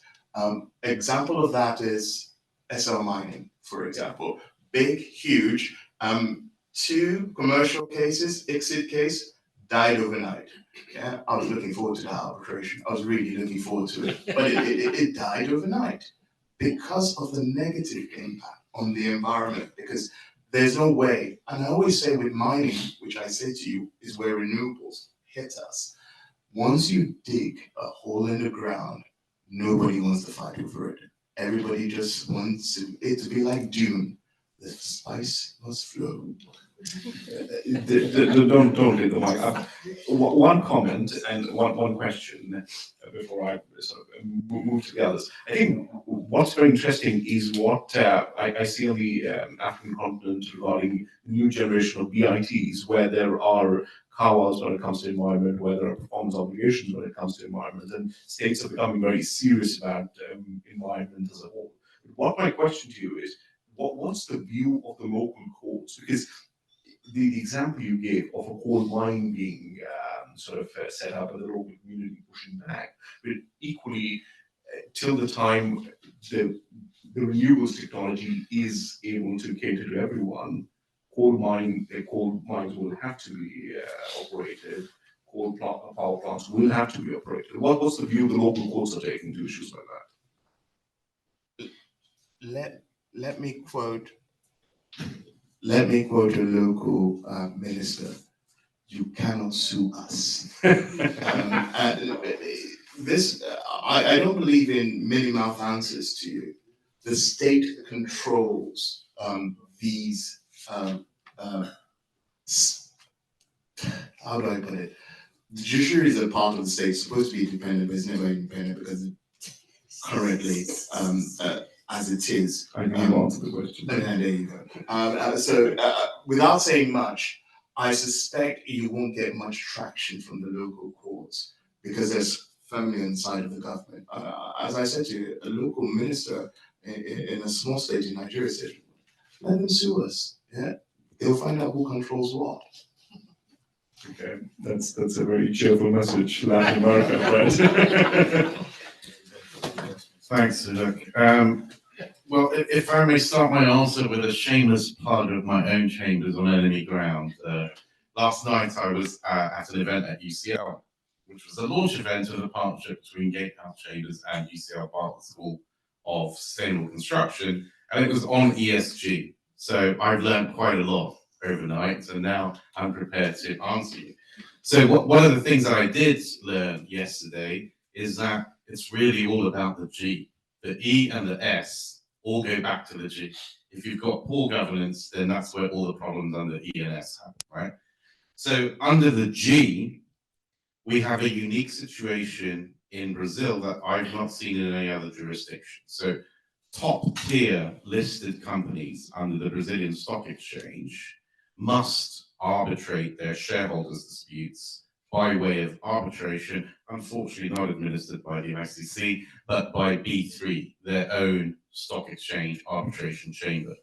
And what we've seen over the last few years related to the G is, first of all, the not car wash, but jet wash, properly translated, scandal of corruption in Brazil involving Petrobras, one of the largest state, 54% state-controlled companies, right? And what that resulted in was claims in the Southern District of New York, claims in Holland, and claims in Brazil. So Article 58 of Petrobras's Articles of Association, they call them Constitution, says that you must arbitrate. So there were claims brought in courts in the US by institutional investors, right? So in the end, the Southern District of New York found that if you sold it via the New York Stock Exchange, you had a separate cause of action, which was statutory and federal, and therefore you were not bound by Article 58 of the Constitution, and Petrobras settled for 2.9 billion US for those claims.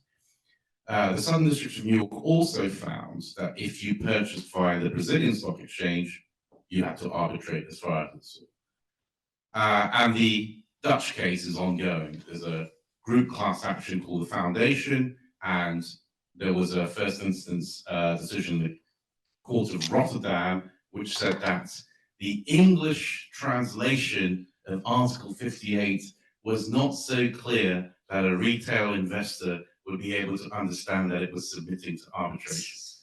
So The Hague, I think, was still awaiting a decision on that. And there were at least 14 arbitrations that were issued in Brazil under B3, the largest of which is an enormous class action arbitration.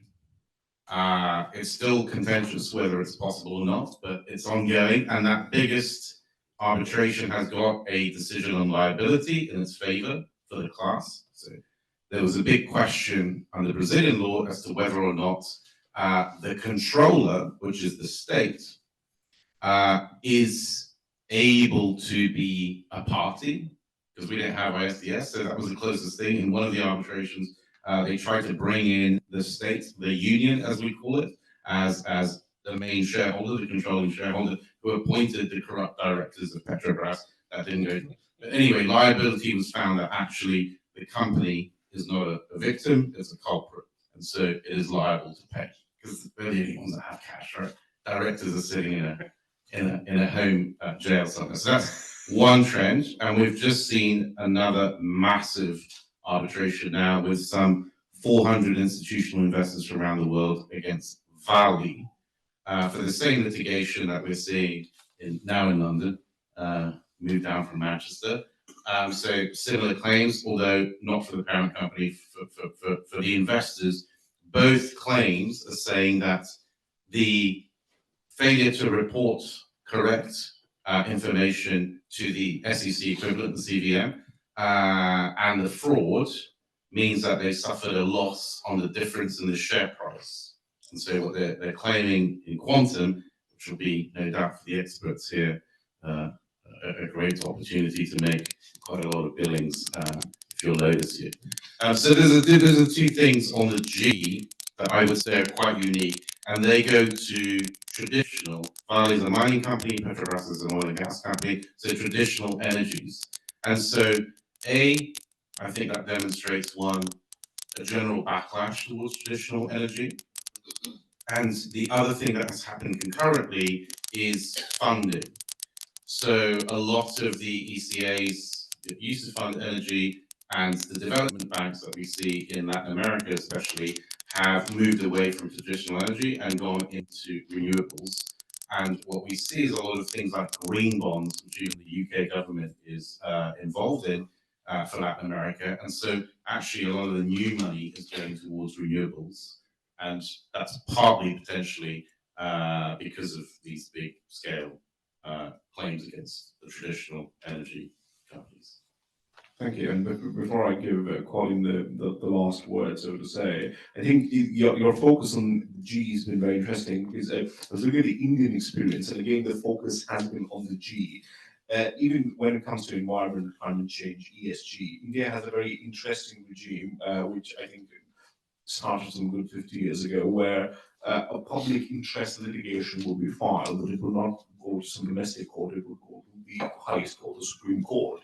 And that sort of became a trend. And a lot of things, when it came to environment, climate change, started getting litigated at that level. Now, what's happening is now whenever an issue like that comes up, it invariably lands up in the Supreme Court, even though there is going to be an arbitration that's going on between commercial parties or even state parties. So there is the focus is on governance, and what the Supreme Court has also done, and sometimes it has been criticized for that, is make law where they felt law was lacking. Now, it's been called judicial activism as well, but that's been the sort of big driver of claims related to environment, climate change. The distinction is interesting on the two types of cases. If we take the Vali arbitration and the litigation here, obviously the claimants in the court proceedings here have no arbitration agreement, right?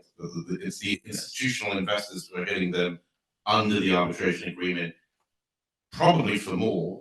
Yesterday we heard about the claim here, and apparently it was estimated at 36 billion as quantum, the cases against BHP and Vale, and they have 700,000 class apparently, so that's probably the biggest class the British courts have ever seen. Wow. I'm sure our clerks are taking notes. Colin. All right, so taking a very broad view of the environmental, climate change, ESG considerations, first I would say we're seeing sort of regional trends that coincide with general conscientiousness about environmental or climate change concerns. So in regions or in states that have implemented subsidies for renewable energy, that is where we're seeing more of these types of disputes arise, which makes a lot of sense, and in particular, helping to be certified that qualifies for state subsidies, because all the disputes that we're seeing at the ICC are contractually based, and so a lot of the ones that might fall within the ESG umbrella have to be based on the typical contractual regime that were entered into before some of these ESG concerns have really become on the mode as it seems to be these days. So it might be interesting to see how additional contractual provisions are drafted to have some of these more clear ESG concerns, in particular with governance, because I think that's something that is a means of getting in, sort of using contracts to bring some interesting types of claims that we're not seeing at the moment. But for now, particularly with environment, we're seeing issues arise in sort of standard transfer of facilities, violations of warranties about what the pollution level is, or cleanup of previous facilities that were used for polluting, that may have had polluting effects. Also, if there is a change in regime, we've started to see a few cases that are actually brought as investment cases to the ICC, which has been quite interesting, and even a few that have been brought under VITs, which are very much the beginning stages. So we'll see how those play out, because that's very much new terrain, or it's not standard disputes that we're seeing. So I would say we're finding creative ways for new disputes that have these environmental and climate change concerns to be brought through contracts that may have been entered into when that wasn't top of mind. But it'll be interesting to see if there are developments and increases in disputes that have explicit provisions about what the environmental commitments of companies are, and the extent to which parties are holding each other accountable. Thank you. And I think I'm quite close to the point where Paul might have to come and snatch the mic. So we have time for a few questions. Are there any questions? No. David. Thank you. Picking up the ESG point that we just made, one of the phenomena that I think is coming in, and it arises partly from jurisdiction very dear to my heart in Australia, is the concept of social license to operate. That's a concept initially articulated in New South Wales, but which has become increasingly important. It was actually taken, there was a dissenting opinion in one of the treaty cases where the arbitrator said, dissenting arbitrator said, actually this investor had lost its social license to operate. So not focusing on hard licenses or government permits or the likes, but simply the engagement with the local community. And I think there's a hardening of that concept.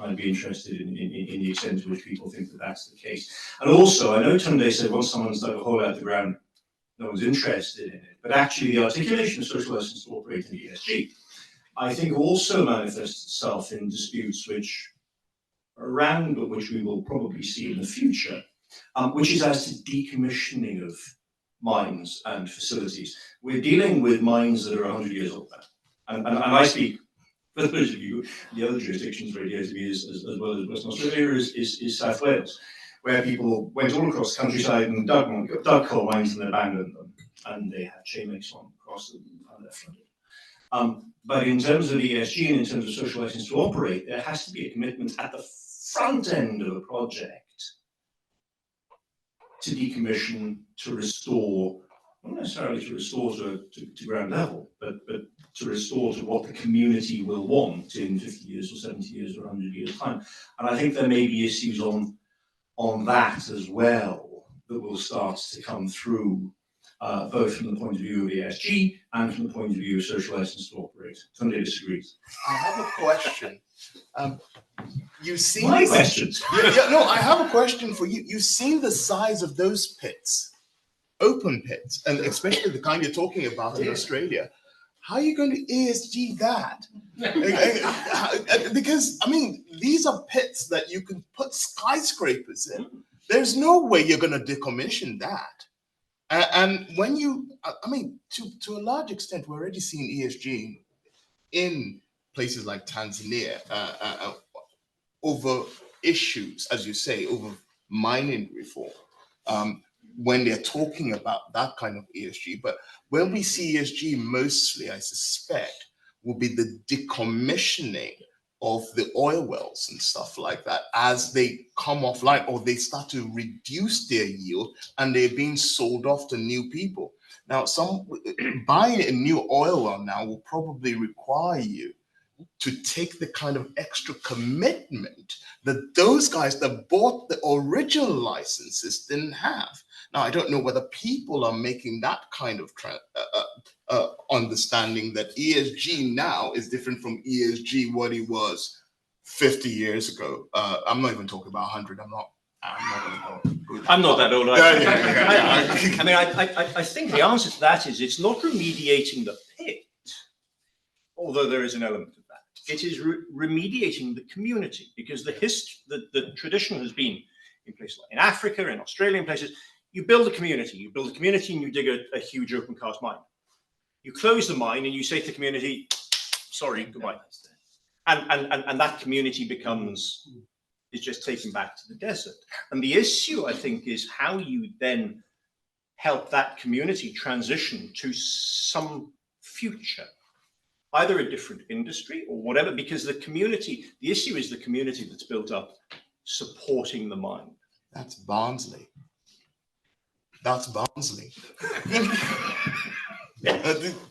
So if you say it appears there, that it applies in Barnsley, because I was coal mining in Barnsley and the whole community was based on that. So I we'll have to test it out here before we go back. It's where my grandmother was from. Not Barnsley. Oh, there you go.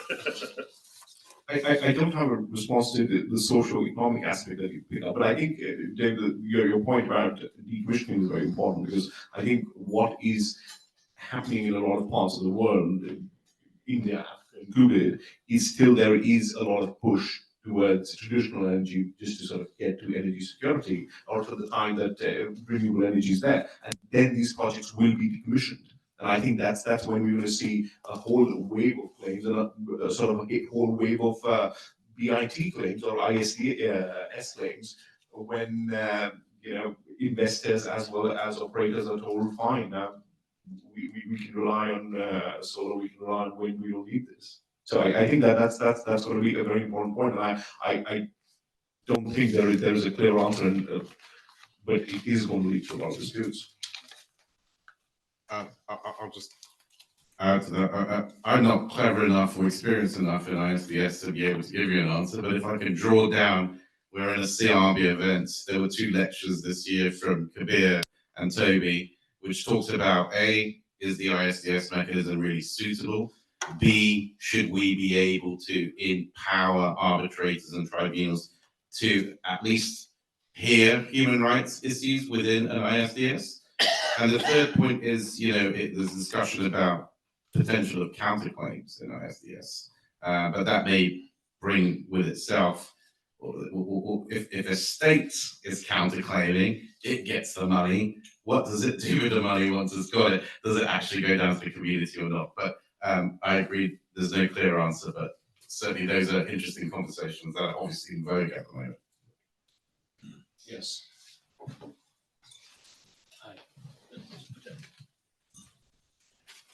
The points that we raised in the previous panel, they apply here in terms of whether it's sunk holes or deep mine pits, etc. It's not about uniquely the environmental impact, it's the social impact. And it comes back to exactly what you said earlier about the G, because it is all about the G. If there's no governance in the project and at the outset in the contract, then we as experts can come in and go and determine all this fancy methodology and do the quantum, but that's reparations. It's not re-establishing what was there, which is environmental. And to the point that I made earlier, in our case of $1.9 billion, 13%, 13.7% was environmental damage. The rest was socio-economic. That's the damage to society, beyond the environmental damage to the society. That's the people, the village, the community around those assets that are impaired. And I think we were fortunate enough to be one of the early pioneers to be able to present it to ICSID, but their charter didn't allow for it at the time.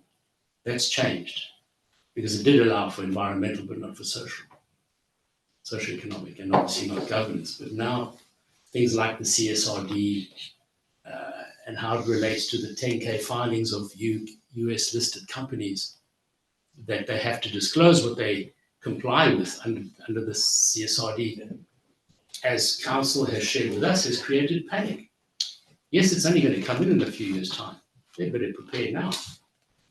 So, the question really is, yes, Latin America is for the brave, but there is a lot more debate. I'm based on the other side of the pond. The richness of the debate today is so refreshing. And it's not just talk. There's some real consequences behind some of this debate. On the other side of the pond, it's not quite as deep, unfortunately. Thank you. I see there is another question right in the corner.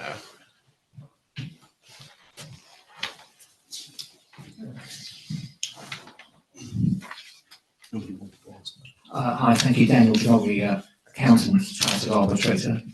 I've just been, if you like, triggered by this last contribution, because I come from a forensic accounting and quantum background.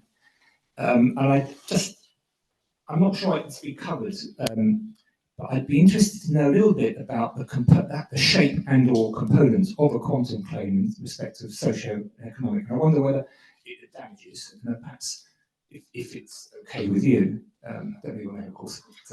We'll meet later. Perhaps you can just give us an outline if the chair of the meeting accepts. We have lovely drinks reception, and I think this is definitely a conversation that can be taken there, because I say I need to call someone has another question. If there's a question, we can probably take a quick one. Oh, sorry, my apologies. We have closing address before we finish, so. I could live without it, but. my apologies. No, that's totally fine. Do I need to go there? Very good. Because it is a very interesting conversation, etc.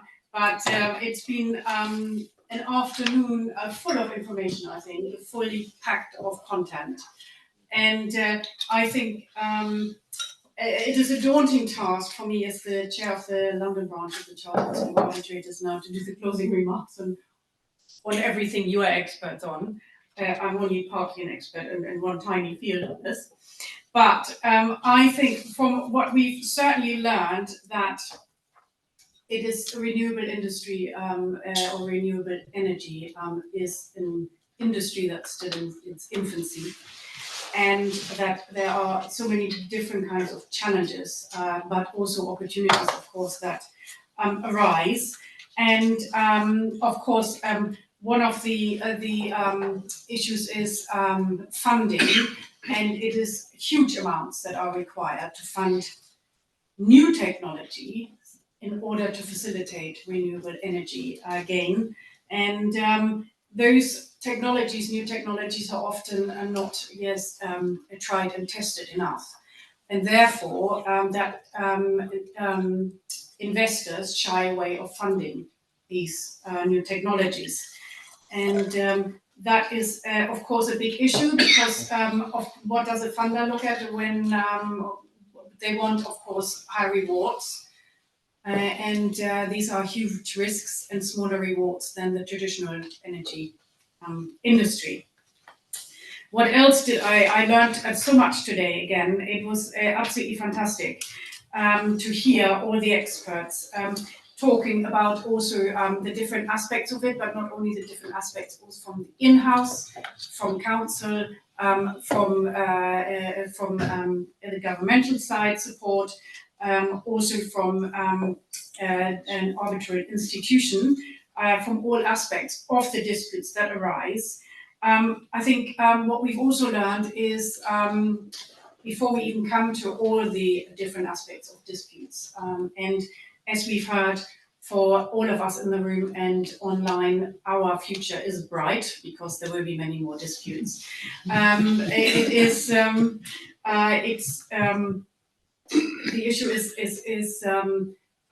the sort of type of investors. There are many different investors. It is more project-led issue. Therefore, we've got very different contractual issues, which are I could hear in the room and from the panels there is some, should I say, slightly wish for more standardization. There's lack of standardization.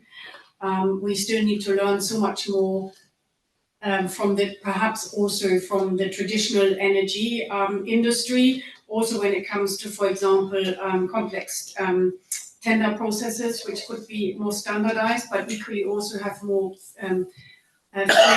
framework contracts in order to facilitate rather a more partnership relationship rather than investor relationship to multiple different parties. We've got a lot of subcontractors and multi-contractors in these contracts. And therefore, I guess the ICC already highlighted, Colleen highlighted already, that there are the disputes becoming much more complex because of multi-contract and multi-party disputes. And of course, geography, geology, as well as environment and politics are not a very certain environment or very certain outcome also for the investors that shy away. But we desperately need more investors for renewable energy, very simply because the demand outweighs the supply of energy we have currently. So I think it is something we all need to address and try our best to assist in all these, not only the disputes, but already in the contract formation and M&A, I guess, as well, to do our best. And we've also heard from individual sectors, i.e. the geothermal sector. We've heard from the hydrogen projects, of course, from the solar sector, of course, wind, we don't need to wind, we've heard most of. And all the challenges. And it seems to me that especially the offshore wind sector, but not only the offshore, but also the onshore wind sector, seems to be leading the way and trying to overcome all the challenges that we face for all the other renewable energy sectors that are coming in. Yes, what can I say? Also to the different countries, I found it very interesting. So if you consider yourself an amateur, just don't attempt Brazil or Latin America for that matter. I think is probably the message I got from Fred. But equally, that of course that in Brazil clean energy is already or 73%. Did I write that down correctly? The energy supply comes from clean energy. So bravo. But in general, of course, the world has set itself huge goals, but we have, I think, very limited resources at the moment to achieve these goals or these very ambitious goals set by politicians who, as we've also learned, don't always necessarily understand exactly what challenges arise.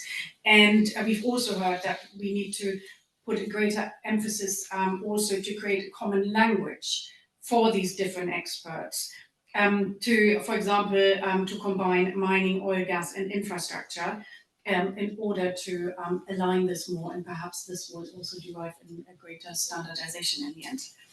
So I think that is great. I think we have looked into the sort of crystal ball, what will be there for the industry and where do we go. I think the panels haven't expressed it quite as optimistically, but certainly renewable energy is here to stay and it's here to lead the way in future. That is, of course, set by politicians, but we just have to try to help along or facilitate to help it along. But again, not to be underestimated that we do need the investors, and it's not state investors, but it's a lot of the time private investors. And not necessarily, as I've also learned, it's not necessarily the large traditional oil companies that are the investors. And perhaps we also have multiple investors in one large project to ensure that not only the renewable energy is gained, but also that we need all the supply secured in order to create the renewable energy. I think that is probably because I can see you're also quite exhausted from all this input that we got today. Something, as I say, it's been a hugely rewarding afternoon for me. I would like to thank all the speakers, but I think first of all the speakers of the panel of the third round deserve an applause from us.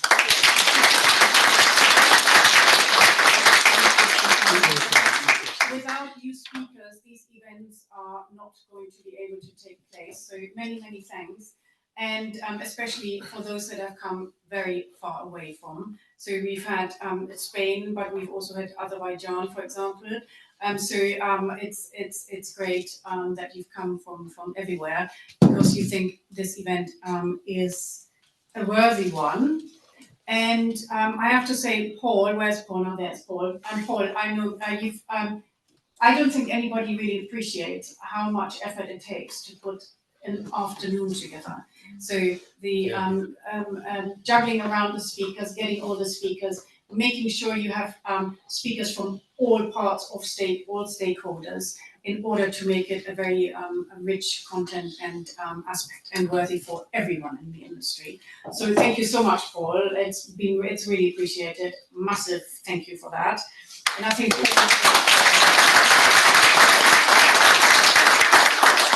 an applause for that.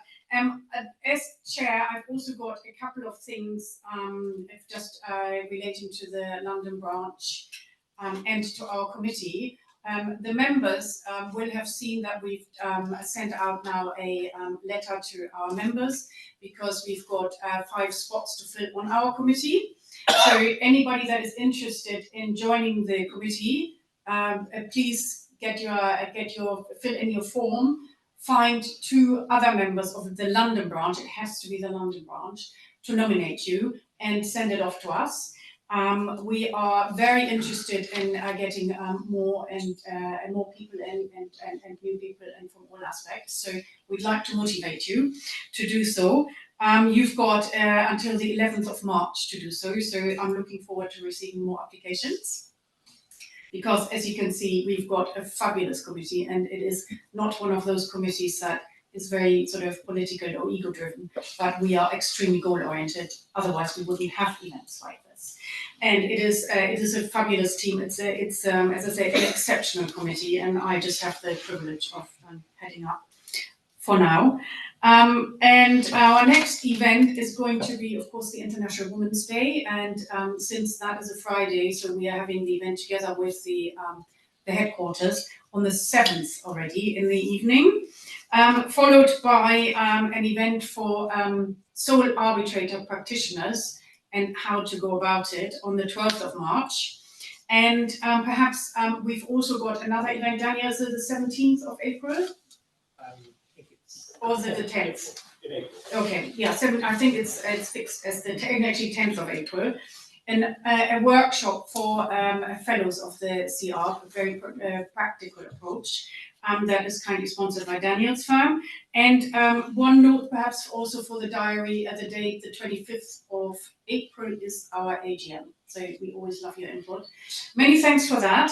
And since I'm saying thank you, huge thank you for 39 Essex for not only giving us a great venue, for the absolutely splendid organisation and the huge generosity for hosting us and costing us for the entire afternoon and a little evening drink as well. So many thanks. I say good night or good evening to the online audience and everybody else, let's mingle and network and have a lovely evening. Thank you very much.